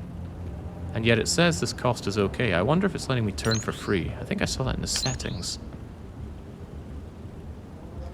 Or maybe it was in a difficult setting. Oh lordy, you can actually add a list of custom soldier names. To add custom soldiers to your game, use the search field. Select desired soldier and they'll be added to the soldier list. Nice. Although there might be a better way to do that for us, because I like it when we don't just randomly pull them. We actively pull them. Anyway, I think running out and just gunning this thing down is a solid idea.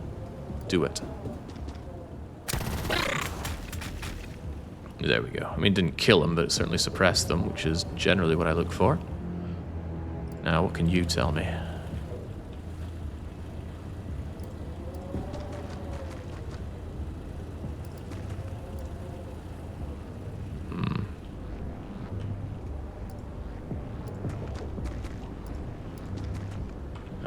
Alright.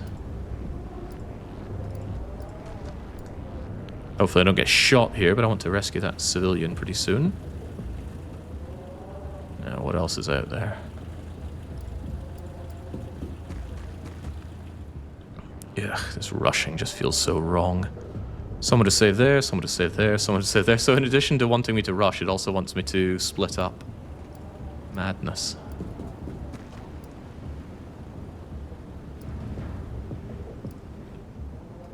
Not too opposed to running and taking cover behind this thing.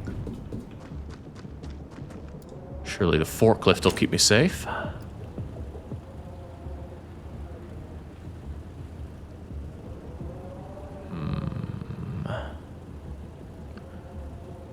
Contemplating just being here so I can shred anything nearby, but there might be aliens over there.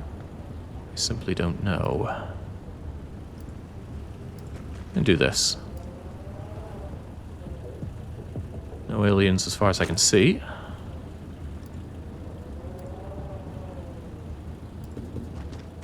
But if there are aliens, by golly, I'm gonna gun them down.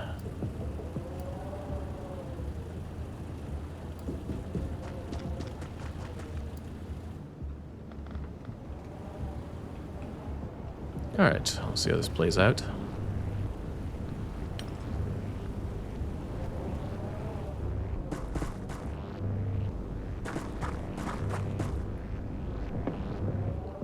Interesting that they want to run away like that. You suck! Chumro, you are just so bad. How does it happen? Is it a conscious thought that you have? It's like, I'm going to be absolutely useless today. That's what the team wants. Oh, it's free to activate. And I see that my civilian is very helpfully just running to nowhere useful. Fascinating. Alright, Shumro, do you want to take another shot, or how do we play this? I could just have you run up and ice the thing. But there might be other ETs out there. You just kill the bloody thing. I hate having you just stand there like a numpty.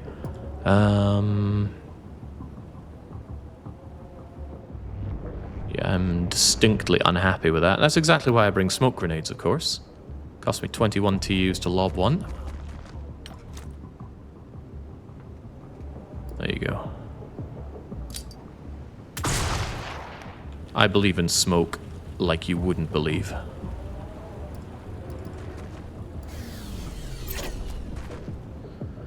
Okay, great for the civilian to just stand there. What the hell are they doing? Rising my blood pressure is what they're doing.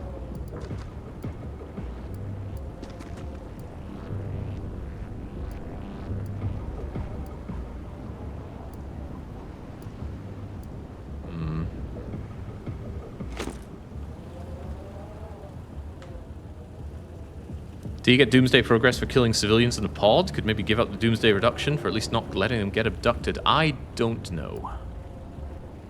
Right, so we know there's a... I was about to say zombie over there, but it's not quite a zombie. We know there's an alien over there. Is there an alien inside here? Absolutely. But the fact that he's in there tells me that he's not a huge threat, because he'd have to move, open this door, do all sorts of shenanigans. Although I would still rather he posed far less of a threat. So I'm thinking I'm going to move here. He's going to shoot. I don't care. He's going to keep shooting. I really don't care. That's why I have this shield. And then he's going to be... 40% chance I suppress myself here. Whatever. Never happens. And that's going to tell me that I can... Why did I think I had an assault over here? One assault is over there. One assault is over here. Trying to rescue you. I could just run in and bulldoze the guy with heavy weapons, and I really rather like that idea. Rescuing this civvy could be tough, though.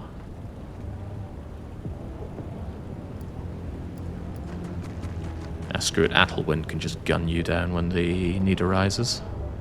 Actually, Athelwyn could already gun you down. Unfortunately, Meridian might get shot. Yeah, the odds of hitting that are nefariously low. I won't bother. I will, however, advance on to here.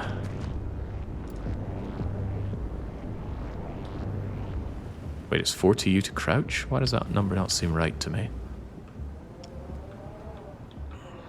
Okay, any indication as to where the other aliens are? You have 6 turns left to release it. You got to advance really freakishly fast. It's so uncomfortable. Ah, how disquieting. Can you get up here? Like up top? You can, and I don't see a good reason not to. In Xenonauts 1, taking the high ground was a really bad idea, though. Hopefully it's not too bad here. Because you didn't really have any height advantage in terms of cover. Or at least none that I could notice, because the aliens would still just shoot you brown bread when you're up high. Which was deeply unpleasant. Knowing you're there, I think I'm relatively safe to keep moving. If nothing else, I'll go here.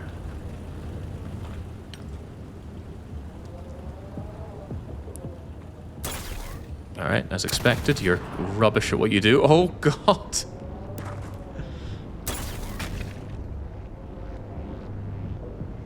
So you took a reaction fire straight into the back of Meridian. I don't appreciate that. I'm pretty sure Meridian doesn't appreciate that.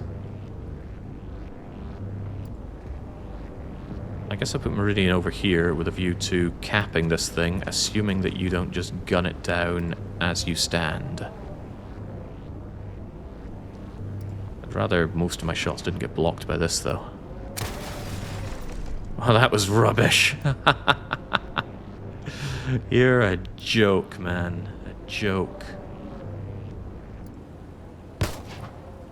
Ah. People are all jokes. Well, I'm glad you're suppressed. Jeez. Alright, well, let's get to work.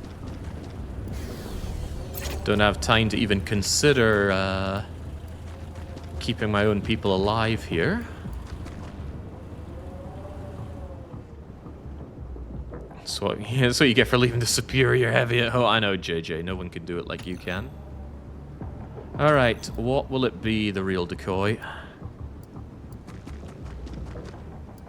Do you just want to get into the position and sight for me? Well, I see a whole lot of... Oh, God! Jeez, I want to get all the way over there to save that civvy? I'm not sure about that one. Maybe Chump Row is sure about it, though. I can't really afford you any spotting advantage, and if you are exposed here, you're just dead, but... leg it anyway. And get into cover. Oh, this one can run a few steps. Oh, amazing. Right, where are we still looking for people? There's 1, there's 2. I've released 4. That makes it 5 and 6. 7. I guess the game is gracious enough not to give you a ton of enemies in this kind of situation, but I still freaking hate this mission. The vibe is all off. I have to imagine that the pods don't appear outside. And, you know, am I incentivized to go and explore all the backs and beyonds like this? Troublingly, I think I am.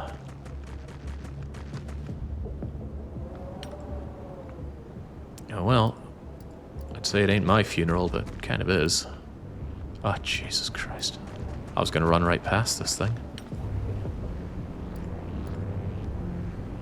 Ah, so it's like that, is it? I'm going to need to kindly ask you to not do whatever you're thinking of doing. For you see, I have a civvy to save. That civilian is so dead. Well, then again, maybe so am I.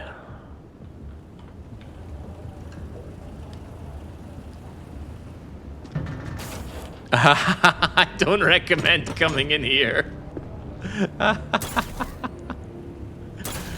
I'm having a very unsuccessful shootout. Why are you joining me? Alright, you know, in a really positive situation, I move over here and make that kind of... Well, it is a positive shot, but I guess it's not happening. Alright, just kill this thing. Why is it still alive? You had 10 shots at 23 from an SMG, and it appears to still be living, sir. Alright. Meridian, do what no one else seems to be able to do. Look at this point blank 45. Ah! Ah! Hate this. So again, this is something that Xenonauts did, which I was very happy about. It got rid of this. Gun to their suppressed head. They're kneeling at my feet. And I missed 3 times in a row. I don't understand the appeal of that kind of thing. And again, they got rid of it in Xenonauts 1. Why'd they bring it back?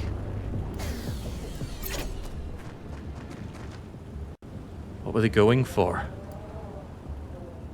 Right, well, I could take a shot for not quite nothing, but I don't want you living here. Oh my god. Okay, well. Such is what we've been left with. I'd say that is about one of the things you should email the devs about. They'll listen to the master. No, I do not like that idea. I believe in developers following their vision. You know, as a man who values his own vision highly. Even if I disagree with it vehemently.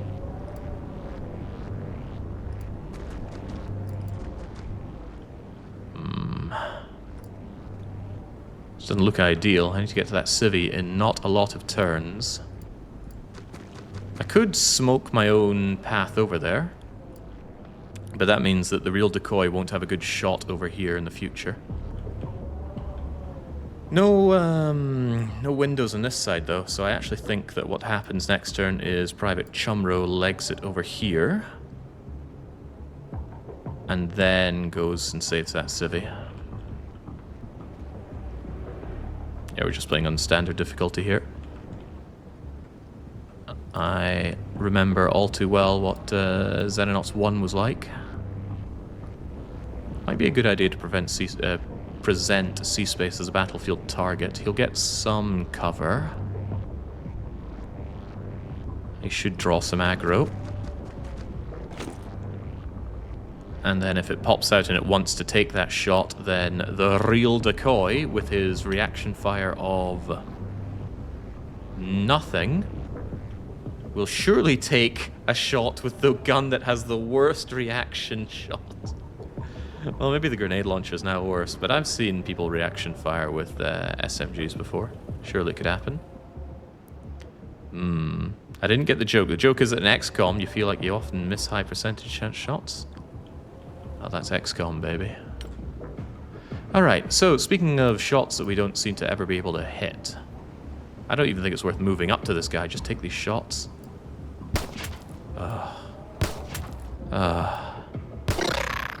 Okay, well, you shot it once. Good job. Now it's going to shoot you back and it won't be fun.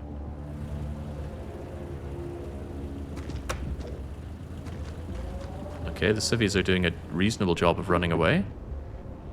The alien has come out. We have taken no reaction fire shot. Well,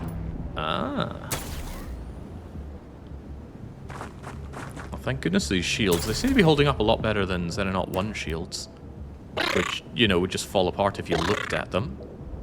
The aliens are bleeding. Good to know. We shoot to maim around here. Right, a real decoy. How do you feel about a shot like that? Maybe the better question is, how do your cohorts feel about a shot like that? I'm not really sure he should take that shot. In fact, I'm increasingly sure that he shouldn't take that shot. Chumro, you are... I mean, you could execute this alien really easily. I have issues with you attempting that, though. We're here to save civvies. Take cover behind that shrub.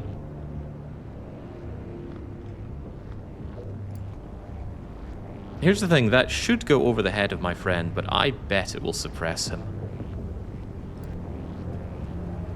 But I don't see a position he could get to where he's not at risk of being suppressed, given the way these things fire ridiculously. I mean, maybe I could get up against the... No, because he's holding a shield, he can't vault. Maybe just get here. Oh boy, well, luck be upon that civvy. Brilliant! Something superior heavy weapons guy. Alright. This time, you can't miss. It's right there, Meridian.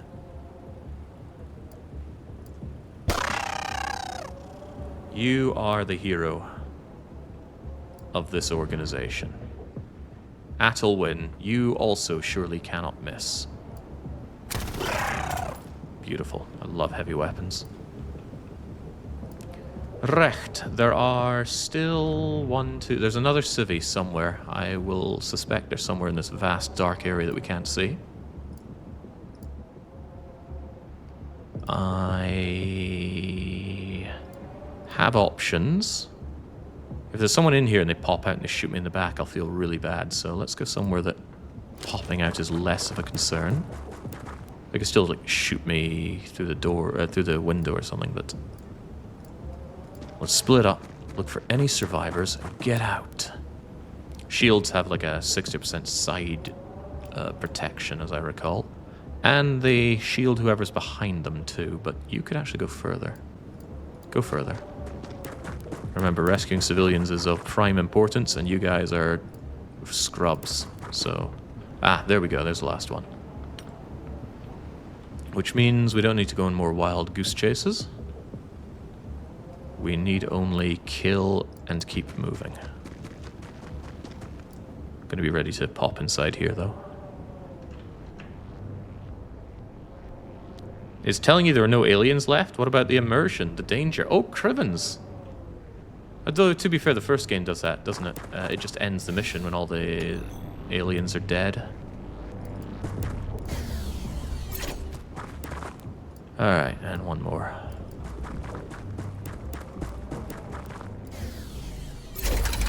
Whew. Right. Perfect run. And why was it perfect? Because I believe in the power of suppression and grenades. Not to mention, for every soldier, a shield. And Darius says, because I wasn't there. Glad we didn't waste 25 kilos on lugging around a med kit. Yeah, normal difficulty probably helps a fair bit there. Alright, congratulations Roy Donk and Corporal Meridian. At least your attempts to shoot led you to gain some ability. I want to dig deeper into this. The way that ability leveling up it worked in the first game was 1, very obscured, and 2, easy to game. Hopefully it's neither of those things this time around. Alloys, weapons... Oh, I didn't knock any of them out. I should have considered that. Ah well, we have other stuff to look into right now. So yes, you can get time units, health, accuracy, bravery, strength. The more the merrier. But yeah, I'd like to find out what causes you to get those. Why did 9 out of 10 locals survive?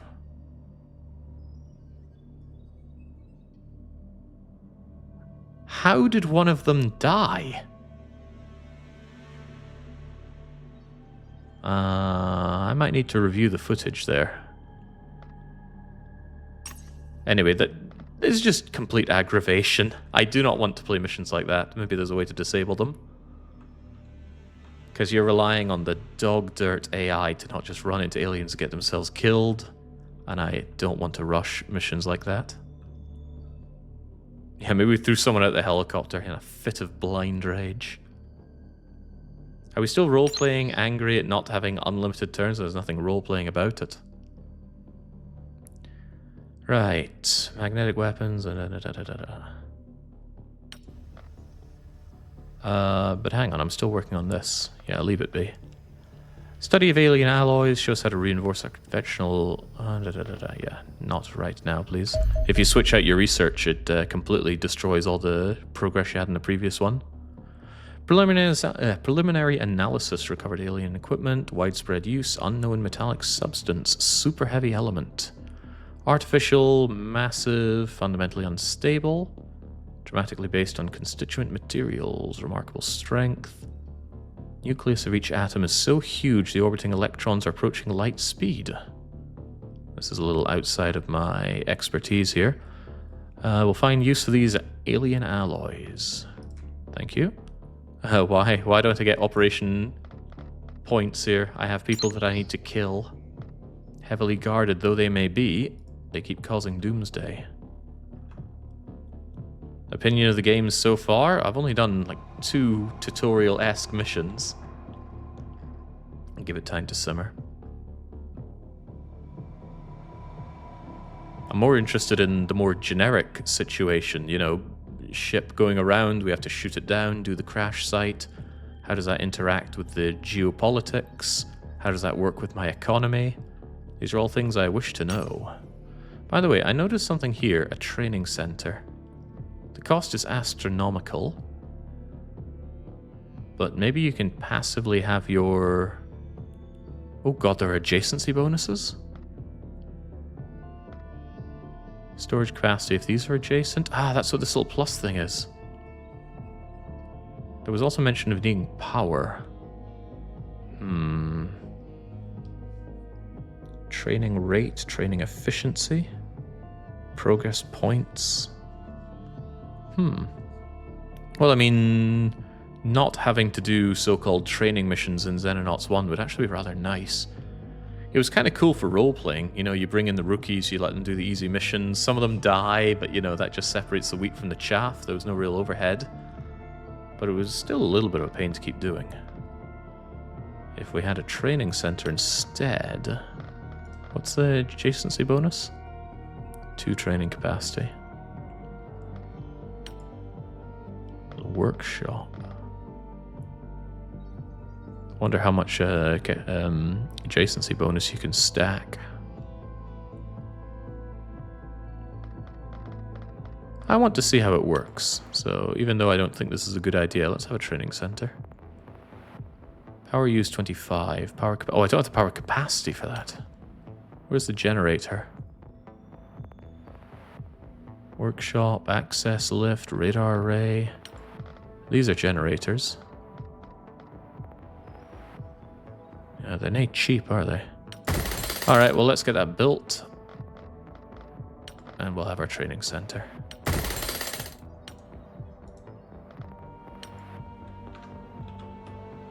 Just burn that money.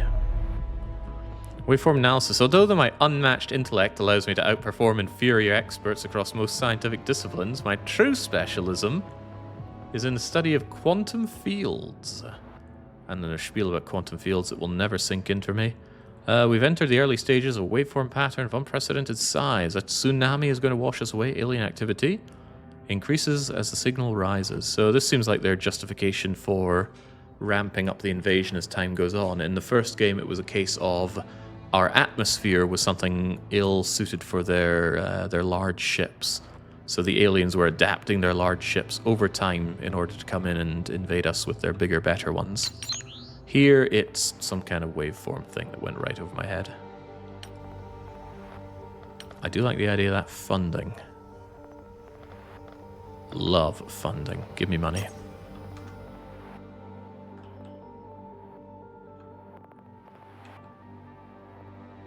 Also give me operation points because I have people I need to silence and recruit.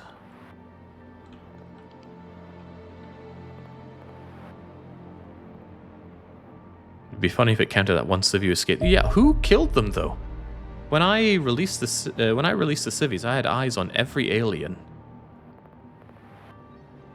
I honestly can't think of any civilian that got shot to shreds there.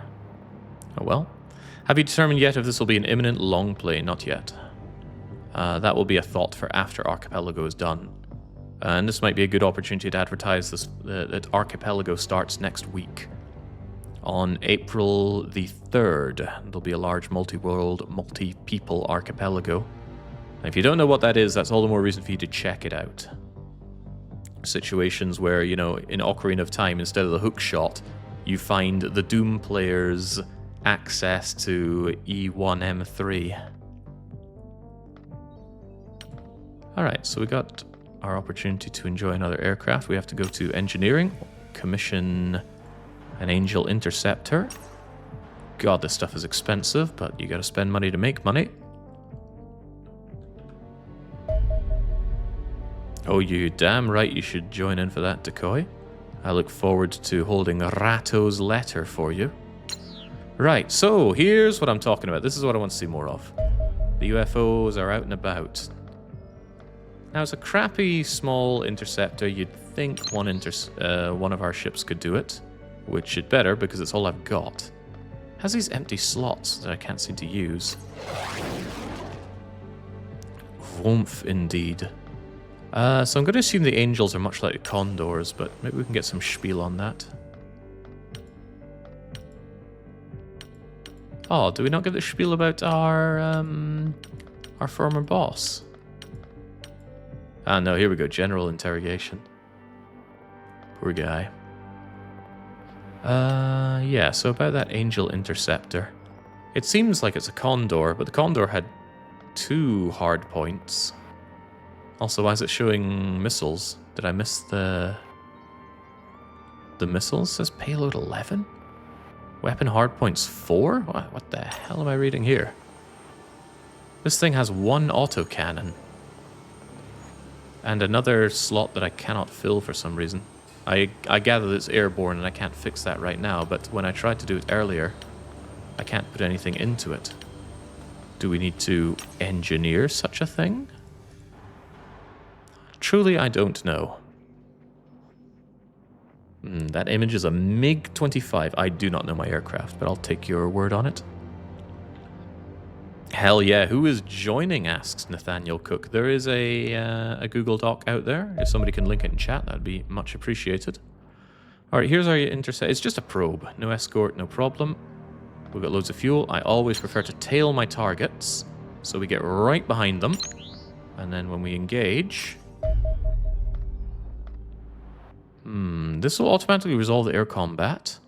Can I choose to accept it or not? Ah, I can ignore and fight manually. If the results of the auto-resolve combat are not acceptable, this button... That is brilliant. This is what auto-resolve should be in every freaking game that has auto-resolve. Auto-resolve is there for when you just can't be arsed. You know you overwhelm your opponent, no problem, just get in. But oftentimes in games, there's always that chance that it doesn't go right. And it's so gut-punching when your 98% auto-resolve just goes down the toilet. And then when you can just ignore it and fight, that's wonderful. I'm ignoring and fighting this just because I want to get some experience here. And this is very strange. I was tailing this thing. Why am I now in front of it? Oh well, let's see how this plays out. Get an intercept course. Because we don't have any missiles to fire for some godforsaken reason. And it looks like this thing outperforms us in terms of... Whoop! No, you don't. Oh, yes you do. Ow. More ow. There we go. Did I do better? Heavens knows, but I certainly accept this. Yeah, tailing but ending up in front of them? That's unpleasant. I was gone for a bit. How did the civvy mission go? We're still wondering why one of them died, but in my eyes, I saved all of them. Still didn't like it. Yeah, GPIC. If there's one thing it is, it's complicated. I've done Archipelago in the channel before, though. It's amazingly fun, and I highly recommend it. Right, so no aliens survived the crash. Salvage teams are extracting the following from the Nile. 6 alien alloys. I guess it was just a probe, but I want to go and curb stomp some aliens, please. As it stands, what's happening is there are more nasty people out there killing my doomsday... Oh, hold on. Modifier +2 alien infiltrators ×3, but... Where is the impact of what I just shot down? Because it looks like Doomsday actually went down from me destroying that, which is good. Alright. Now, this is quite the occasion. It's not every day one is presented with the opportunity to study captured extraterrestrial... Captured, sure. That's what I did to it. Intact version of this probe would no doubt be a veritable treasure trove, but we only the mangled remains has struck the ground at several hundred kilometers an hour. The wreckage is fascinating, constructed of mundane titanium, small quantities of exotic materials, quantum signals, probes, small, recorded, unmanned, no indications. It's armed with a laser cannon, yes, blasts a hole right through aircraft, rugged construction of the Angel, we can understand these hits. Not for combat. Okay, very good. We're going to need to learn a lot more about aerial warfare. It was priority 1 in the first game. When you just have foxtrots and condors dealing with everything coming your way, you're in for a very bad time. Foxtrots, as I recall, could not do the barrel roll. I think it was a very popular mod to bring it back in for them, but it just meant you could solo everything with them. It was also very fast. Yeah, we're building up.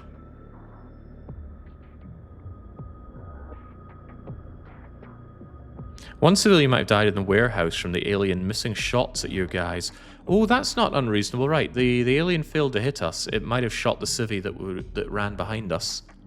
And again, freaking civilian AI, right? I free them. What do they do? They run into the warehouse with the alien. Yeah, I may just look into removing those missions if they're going to persist in this game. Alright, we have regained contact. 3 of our experienced soldiers. Oh, that's right, in the tutorial thing, the Atlas base, not everybody got out. Oh god, it's in Brazil. I think we can just say nope. They're lost. 3 sergeant level soldiers. If they've been surviving in Brazil for almost a month, maybe they are worth saving. The target soldiers have automatically been assigned slots in a dropship. You can only recover soldiers if you have sufficient space. I guess so. Alright. Who is heading out there? The 3 on the mission... How are their skills anyway? Dubious. Good bravery across the board, but I highly value strength, and only one of them is not a noodle arm. And of course I can't equip stuff on them because they are preloaded. So how do we go and save these people? So essentially I have to save them with 5 people.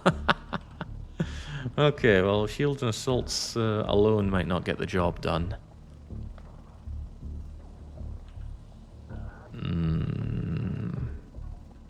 Sergeant level combat experience after 5 minutes in the favela. Oh man, must suck to be Brazilian. You know, being in Brazil every day. Seems like this is the kind of job where I need my A-team for if I can only bring in a few. So.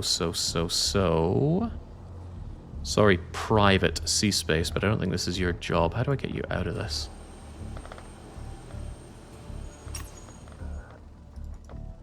Ah, right, you right-click to tell them to sod off.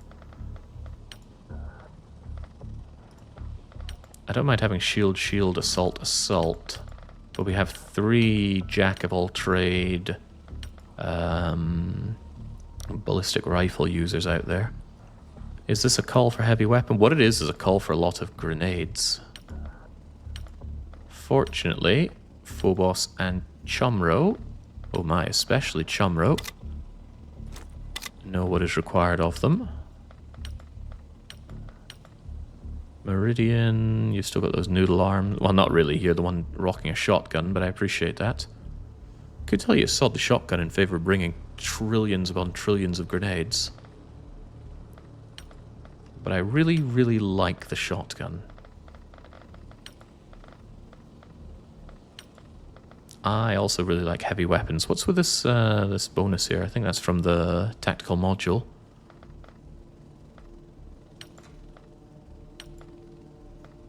Alright. Not quite noodle-armed heavy weapons. Expert, in you come. I can handle a 1 TU penalty. Do we need to bring less people in the mission, or do we need empty squares in the chopper for them, though? I just kicked you out of this mission. Okay, it looks like if I don't assign them, they're not going to be in here. On mission. Okay, I'm not going to take the risk because I do want them here. Soldiers that I don't have to pay for who are already sergeant level sounds good. I just wish I could give them stuff. But that wouldn't make any sense, would it? Alright, 2 shields, 2 assaults, and 1 heavy weapon. Let's go. And can I check the soldier position there? Yes, I can. Obviously, you aren't going to be there.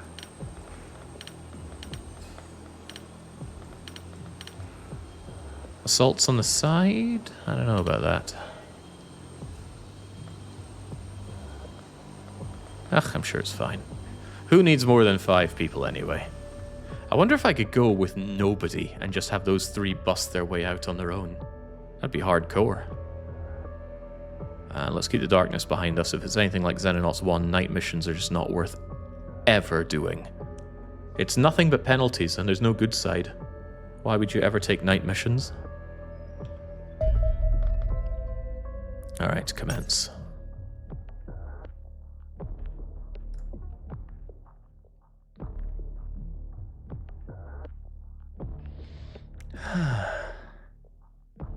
So how did they make it over to Brazil? Was that where the Atlas base was? If so, it's no surprise why it fell.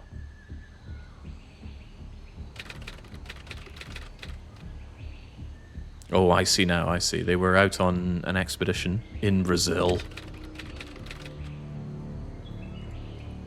I hope we can get night missions. A night mission only playthrough. It shouldn't be too difficult to mod the game such that every day is night. That sounds daft, doesn't it? Every day is night. Okay, where are my friends? Oh, well, there's my not quite friendly cleaner. We do have the stun batons.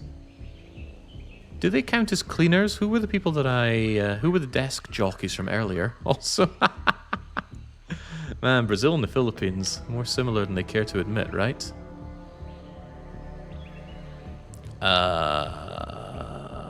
This doesn't look like good cover for anyone. What's the situation out there?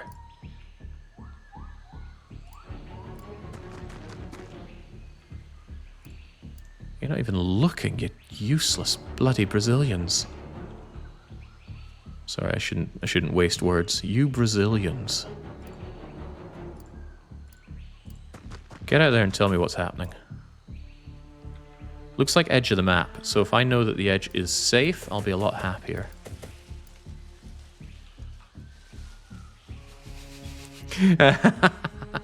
Is anyone truly safe from the Brazilian carpenter? Against my better judgment, I'm gonna say he's okay.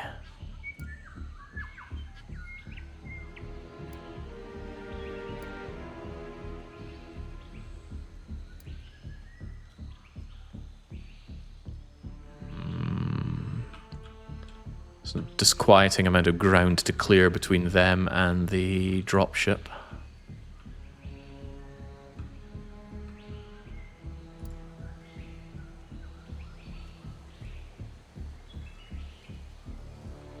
Quite like the idea of somebody being around here, you know, cover from these walls, the ability to pop out and scour anyone that comes this direction. We don't know what's over there, of course. Bit of chaos. I guess just leg it over here. Did you just spot someone? Why did you stop?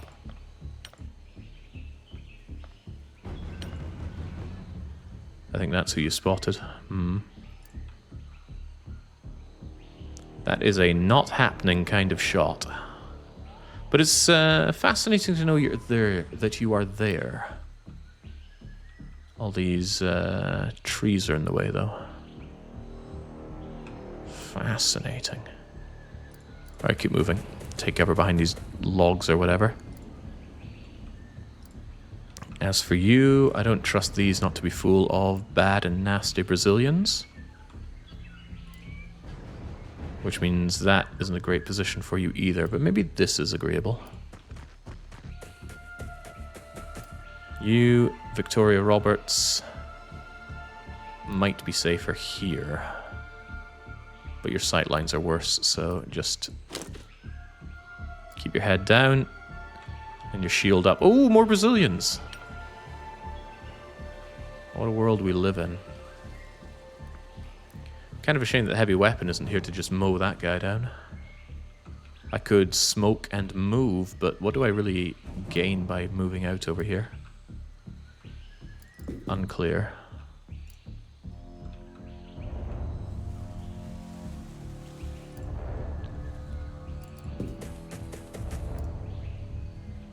Could flank around here. Seems clever.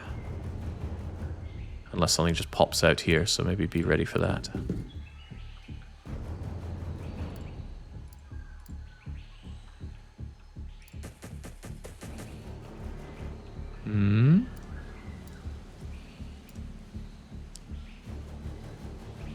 Damn this jungle. I wonder if you can get the incendiary stuff to burn it up. I need more information.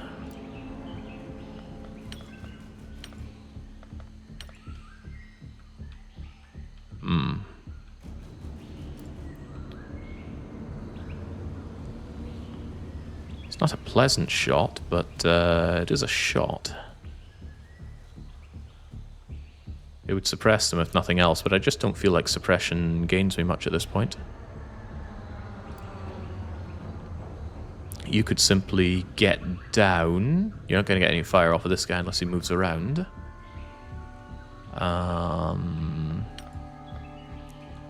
You were there. This cover is not great. Contemplating a happy slappy with Corporal Chumrow from here, but I don't like him being exposed on this side. What I could do is get down with Meridian and gas this after hitting you with suppression fire. Which feels pretty good to me. Sure. What do you mean, no?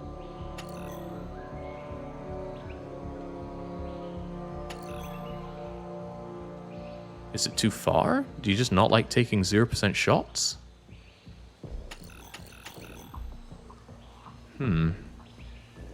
You're a heavy weapons guy. And this is your weapon. Could conceivably go over here and move both of you into position to take that shot next turn.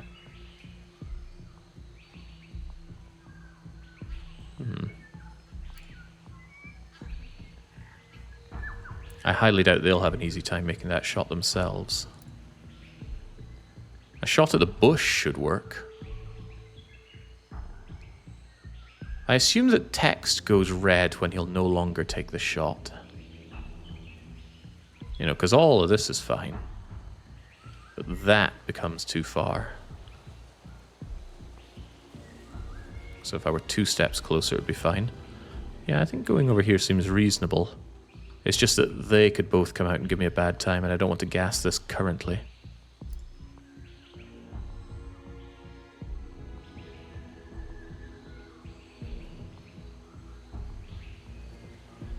Don't like being in position for them to abuse me in general.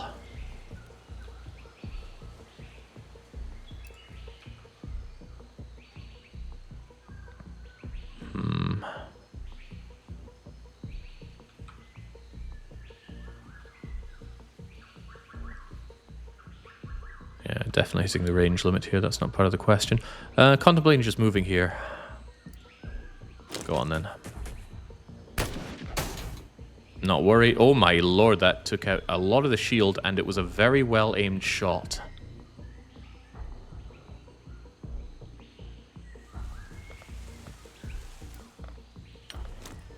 I'm no longer happy with this. We're going to do this. Of course, in retrospect, I should have done that ahead of time. I didn't. Oof, that does leave you a bit open there, huh?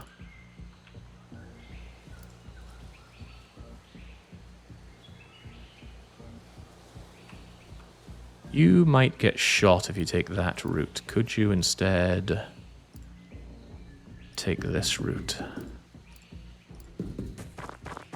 There we go. Then if he pops around here, I should be able to shoot him first, if it comes to that. This area seems kind of safe around the flank, but I still like the idea of moving around the flank. It's fine.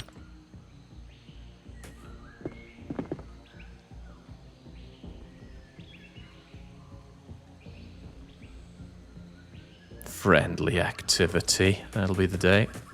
Alright, he's doing what I wanted him to do, kind of, which is move closer towards me.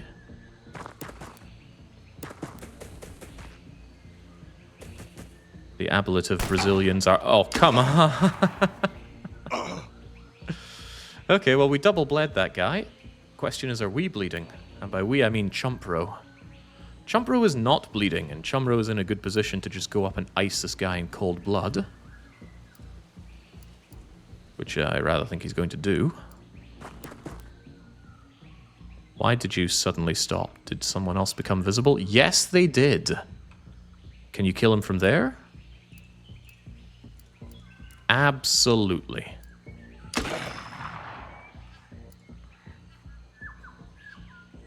Can't believe you got shot from there. You're a disaster, Chumro. Right, not happy with that guy being where he is.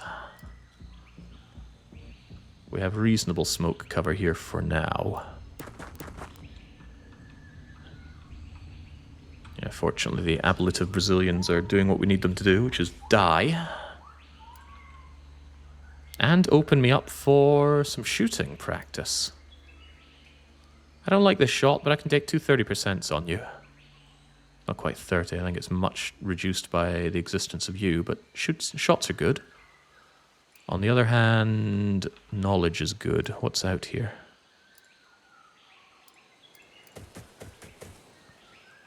Nobody here. Ah. I'll buy it for a high price.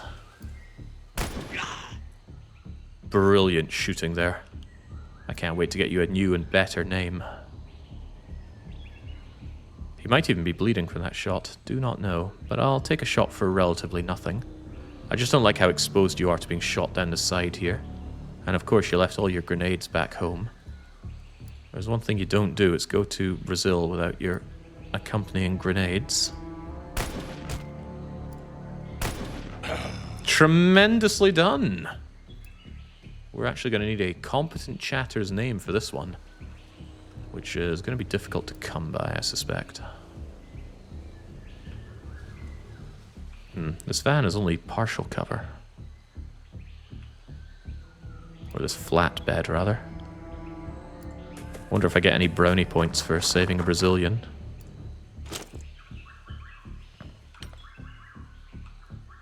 Probably the exact opposite. Okay. Better than okay. It's not half bad.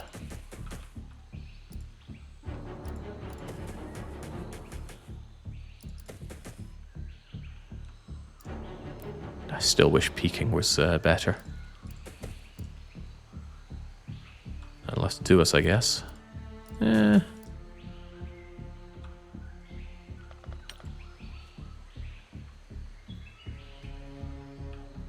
what was happening? So we know there's somebody over there. This person ran over to here, but there was... The other one kind of went into the corner here or went around the back. We're unsure which. There may be people inside here. There may not. This area seems safe-ish. Might be better just to stay around here, accept the cover on this side.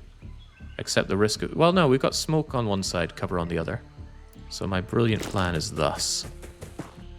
Get over here, and be ready come what may. Sure.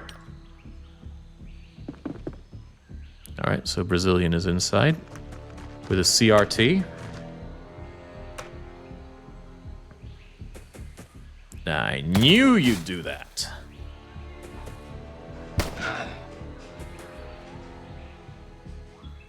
As I mentioned, smoke is so good. It'll save the lives of your Xenonauts.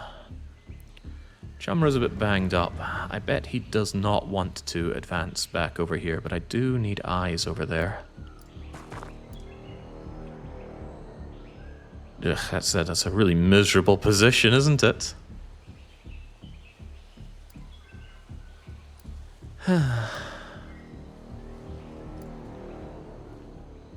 Yeah, they've certainly got a range advantage on me.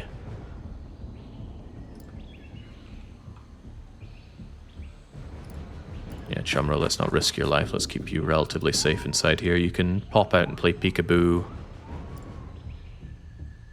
if the need arises. Be something like that, so you can just take care of anything that comes along. Very keen to know that there's nothing here. I was keen to know it, and now I know it. I mean, someone could be there, but what are the odds? St. Xenonauts 1.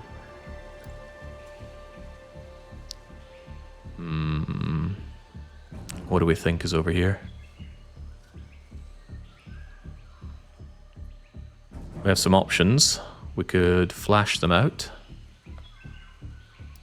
And wouldn't you know it, Corporal JJ Nitro brought one of these from home.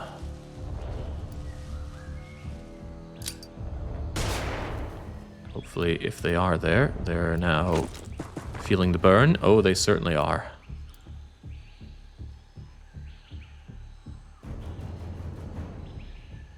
$14, $14, and 14 is 32, 42. Surely we don't miss this over and over again. Brilliant execution, Meridian. If anybody ever said anything bad about your competence in this field, they were filthy liars. It is not called into question. The value of the smoke is being rapidly called into question, though. I am going to stand right in the middle of it and crouch for safety.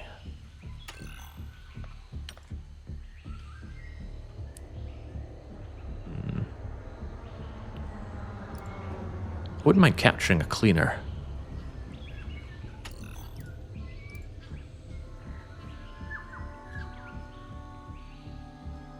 Of course, there's a cleaner over there. I'm also a little curious about this, if there are any aliens inside. Did you play the first one too? Oh, that's not to me. It's to someone who also hates California. Is it possible to like California? Or maybe it's possible to have, like, romantic ideas about what California could be if it wasn't... Oh, there's an alien over here.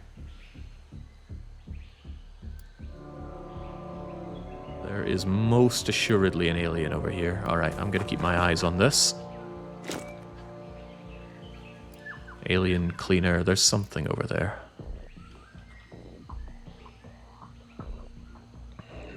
I could run all the way up here. I don't trust that very much, but... There's also all this area, but it seems peaceful enough, right? Right? Knowing that one of them ran around back here, I don't trust that entirely.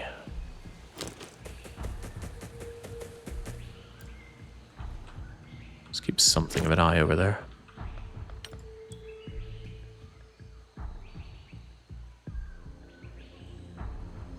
Ugh, there's a lot not to like about over there.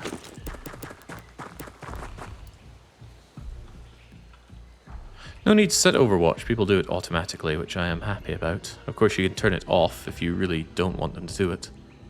But I remember in Chaos Gate having to manually tell everyone to go Overwatch. The friendly Brazilians are running around. Oh dear. Meridian's competence has once again been called into question. You are going to bleed out because the nearest med kit is 1,000,000 miles away. Not necessarily. I could leg it over there with Jana and just have you two stand around here and get healed up. Ugh, I feel bad for chickening out with Chumpro now. Although Chumro could go here and suppress you, but then Chumro could be in for a bad time. How far can you throw that? Pretty far.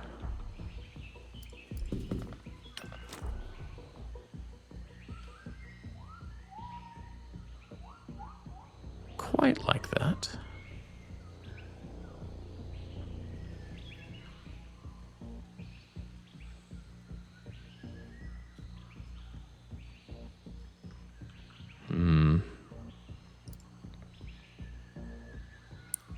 Yeah, chickening out with you has come at a cost, a sizable cost.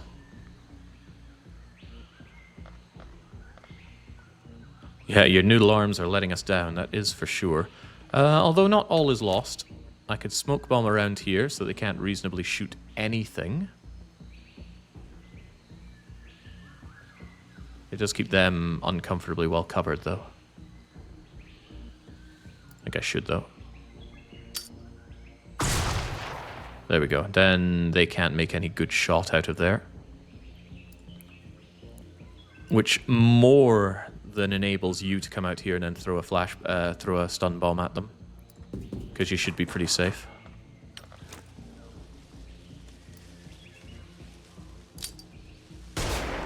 Alright, there we go. Now, if they get up and move, they won't be able to shoot, and if they shoot, they won't be able to hit. You know, barring XCOM baby outcomes. And that means Meridian is more than happy, no doubt. I mean, there's still something over here. But this is Operation Save Meridian now. Meridian could take a blind run through here, though, right? It does offer more cover if we think there are no monsters in here. Well, let's take a shot. Nobody here. Alright, good. Then we have cover. Jana, what does it cost to use this thing? 25 to use. Can Meridian get over here? Absolutely not. Don't worry, you'll be safe with me. He'll be down to 1 hit point, but that's all you need to survive, right?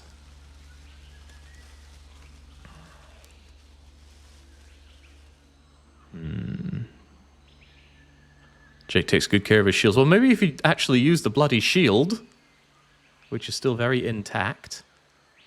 Although, yeah, you've got the backup shotgun, though. I think you would actually prove more useful dropping the combat shield and equipping the shotgun. Because that combat shield's just going to instantly disappear.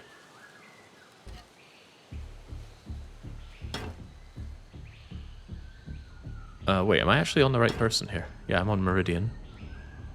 I was confused there. Why? Because I saw the weight and assumed that was your TU bar, that's why. Right, it still doesn't answer the very important question of where is the monster? Where is the Brazilian monster?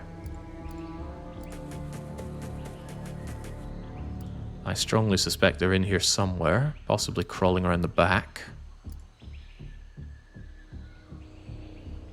This seems like a very, very dangerous place to just run on through.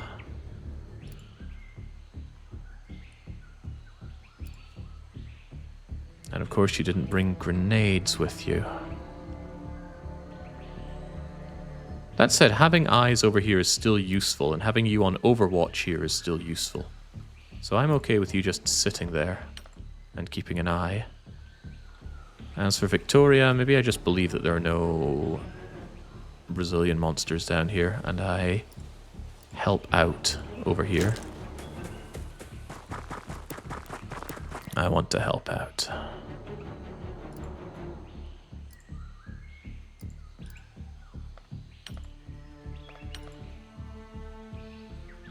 Phobos, I still want to clobber this thing. And if I'm so convinced that it can't actually do anything, then maybe I can just run up all the way to this. Yeah, it's clobbering time. And Phobos can always use his meat shield himself. I'm aware that you've not made a turn, that was the point. Oh wait, unconscious? They still had 1 health left.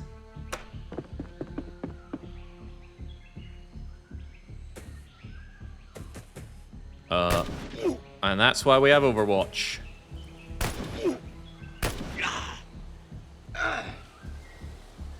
Alright, what have we learned here? More bleeding, oh dear. Right, so accumulated stun damage exceeds their hit points. I guess they're like 2 or 3. Exceeded the 1. I hope they're not still bleeding. There's no indication that they're bleeding. But I'm still going to bring them back. Alright, up and at 'em, soldier. You dropped everything. Okay, you can't pick up anything. Fascinating. Boy, people that drop down are a pretty big liability, huh? Was there another cleaner over here? I feel like I saw activity. Oh, I do not like this shot. If it hits, great. If it doesn't hit, oh dear. Oh dear. Yeah, never a problem. You can heal yourself up next turn then.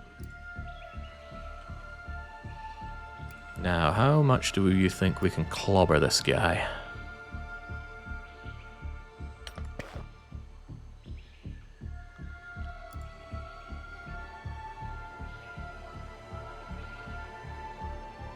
I'm thinking it's clobbering time.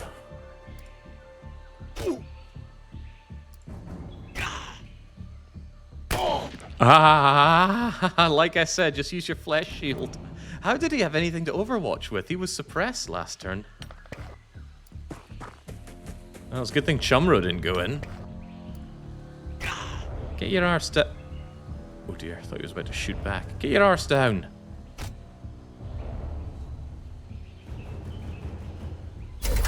Too freaking good. A common problem I have, but just too freaking good. Why are the Xenonauts killing humans? Do we know? Yeah, because we're actually playing ex-pirates here. Yeah, with the injuries I was taking, that was getting a little bit out of hand, but as it happens, everybody's okay. Meridian, I will fight to the death to protect your name against those who call you things like incompetent, can't shoot straight, walking cardboard. I don't know who would say such things about you, but they're all folly. The Crimson Heart, and I think this is the same graphic from the first game, is actually considerably better. +1 to all attributes instead of just +1 bravery. Now that is sweet. Unfortunately, it also kind of incentivizes you to do friendly fire on your guys.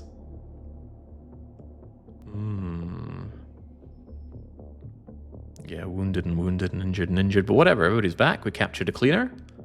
Locals survived 5 out... Wait, what? How many corpses did we see there? Because I'm pretty sure we saw a lot more than one Brazilian corpse. There were 2 inside the scrapyard up in the... where the second to last enemy was. Oh well, whatever works.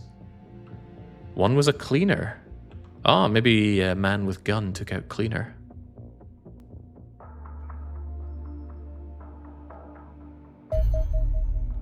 I must commend you, Commander. I've been waiting some time to unmask our mysterious foes on the autopsy table. Distinctive hazmat suit and rebreather primarily serves to conceal the identity, cutting away Kevlar top, offers reasonable protection for firearms, body beneath, outwardly indistinguishable human. A glance at the roof of the mouth reveals heavy scarring. There's been significant surgical intervention. Exotic metal implants are embedded within the brain, replacing a third of the tissue. Some kind of alien control device. We need a live specimen to know for sure. Well, what did Chumpro come up for us? I think you'll find it's a live specimen. Surgical remover does not seem feasible. The loss of so much brain matter, implants themselves compensating in manner, almost certainly leave them in vegetative state. Sign me up. The identity is unclear, little chance of them returning to previous lives, doomed to serve their masters. And, oh, just immediately interrogating them? There's always been something vaguely inhuman about the masked cleaner foes. Close observation reveals what? Most of the time staring blankly into space, no frustration, no anger about being confined, content to eat any meal. No concern about revealing their face. Still capable of speech, not coherent, highly resistant to interrogation techniques, no pain. The electronic implants embedded within the brain are altering input, dreamlike state, seeing only... Oh, it's me! Oh, finally, representation. The cleaner soldiers are unaware of the realities, fully capable of complex tasks, robbed of the ability for higher thought. I believe these implants are advantageous. They improve marksmanship. They ignore physical pain. I mean, overall, one of these cleaners is significantly better than one of our soldiers. Because our soldiers are garbage, man. Their stats go down to 35. And if they have more than 50, that's considered good. Okay, fair enough. I do appreciate the extra operational points, though. Because it means I can get rid of some of these ne'er-do-wells. Although, honestly, their Doomsday impact isn't that big. I think I would do better in acquiring something oh, Crivens. That's a lot of Doomsday reduction, but where's someone that drowns me in money? Money.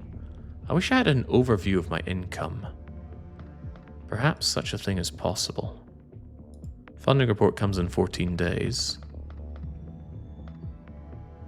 You'd think if it was anywhere, it'd be on the geoscape. Ah, I see, I see. Wait, no, I still don't see. Where's my bloody money? Top right, funding report. Ah.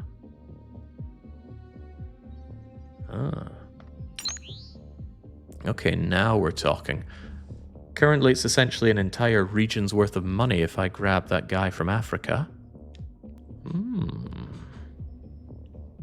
Just nabbing a random dude off of Africa to get loads of money. I like this idea a lot. And I can acquire him for not too much operational points. OP points are better early. Your early month income is severely limited. I'm feeling it. That's why I'm eyeing up my wealthy Nigerian prince right now. Very curious what happens when we get our training center operational as well.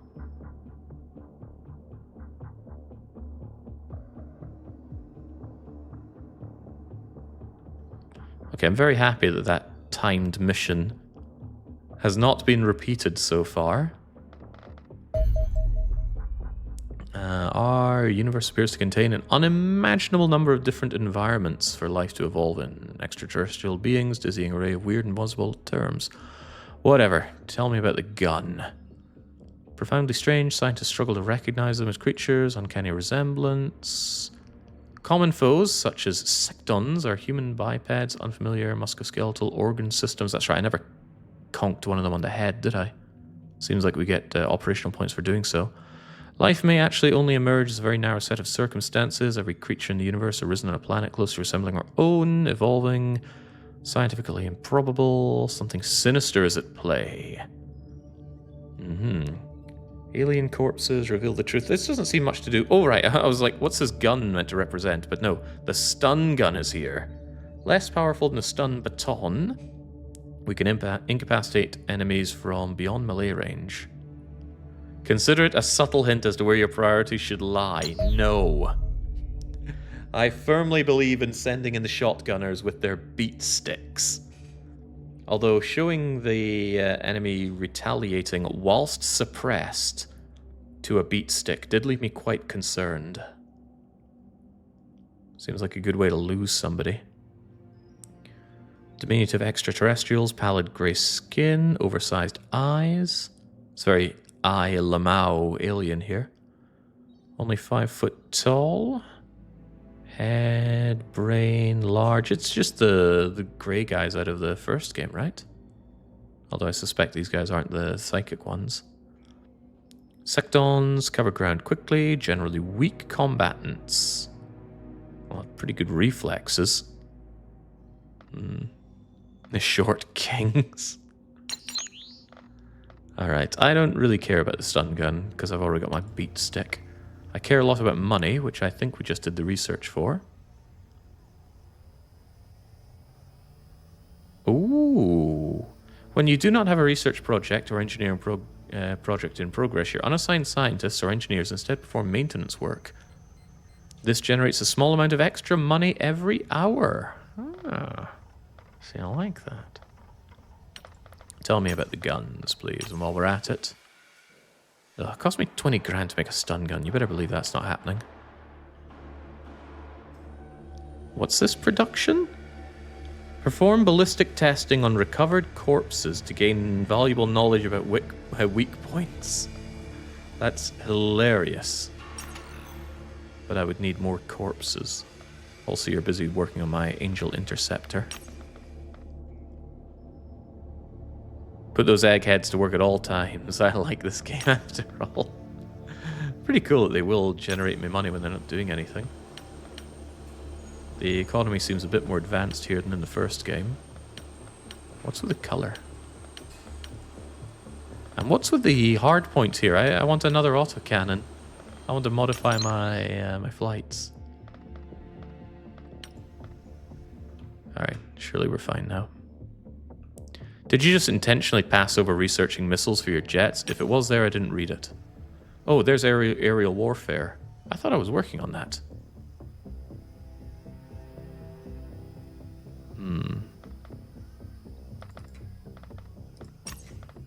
Get on it. It's only a few hours down. Angels don't have enough weight or hard points to have 2 autocannons, but I want it. Alright, does that mean my engineers make me money? Yes, they do. Good. Good, good, and more good. Is that as opposed to them costing you money? Because you had to pay upkeep in the first game for all of your laboratory workers and engineer workers. We have expenses, but where's the expenses report? Ah, the expenses report. Ah, okay, we do have to pay for them, but it's monthly. So let's run a few numbers, shall we? I have 5 engineers. They each cost me 25 grand a month.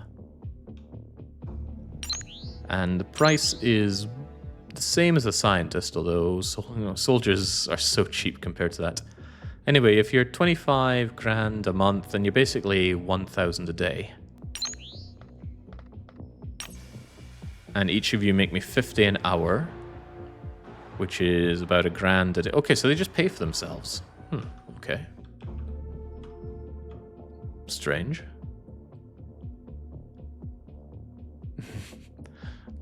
$230 for labor, $20 for parts. I just wonder why they make it so that they essentially break even on costs like that. Anyway, I want my wealthy Nigerian prince. There we go. Sign you up, Buttercup. Because the missions seem to be doing a good job crushing the Doomsday counter. Seem to. So we've got our base, got our super... Wait, living capacity, we're over here. I wonder if there's a downside to not meeting living capacity needs. Where is our... Okay, the living quarters really don't house a lot of people. Kind of want another one, but... Don't know how I feel about the adjacency bonuses here. Feels almost unnecessary. Anyway, living capacity seems unnecessary unless it starts giving me problems about being over it. You can spend points on straight up cash. Yeah, I saw that, but I'd rather spend my points on recurring cash. Cleaner data raid. Cleaners have established a command post. They're using it to expand their operations in a local area. Destroy it. Lowers Doomsday and gets us operational points. Well, that all sounds very good. Surely we won't lose. Enemy reinforcements will spawn continuously from turn 7.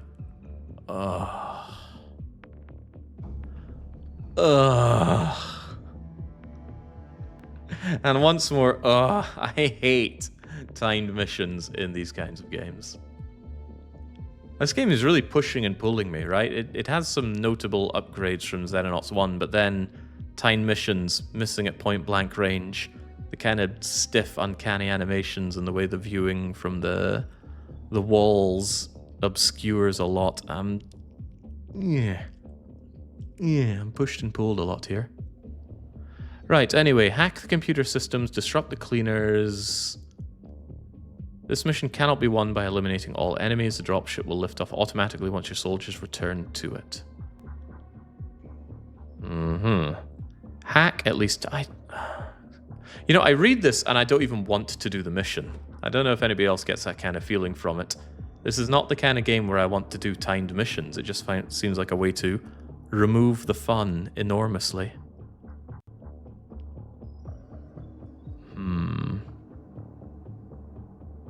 Yeah, you know what? I really don't want to do this mission. Where's our don't do it option? 10% Doomsday. Okay. Right, well this mission alone has already told me everything that I need to know about this game. I was only here to preview it. I suppose I still have it forevermore, but the official 1.0 release will be in early April. I forget the exact day. I'm going to make a save here.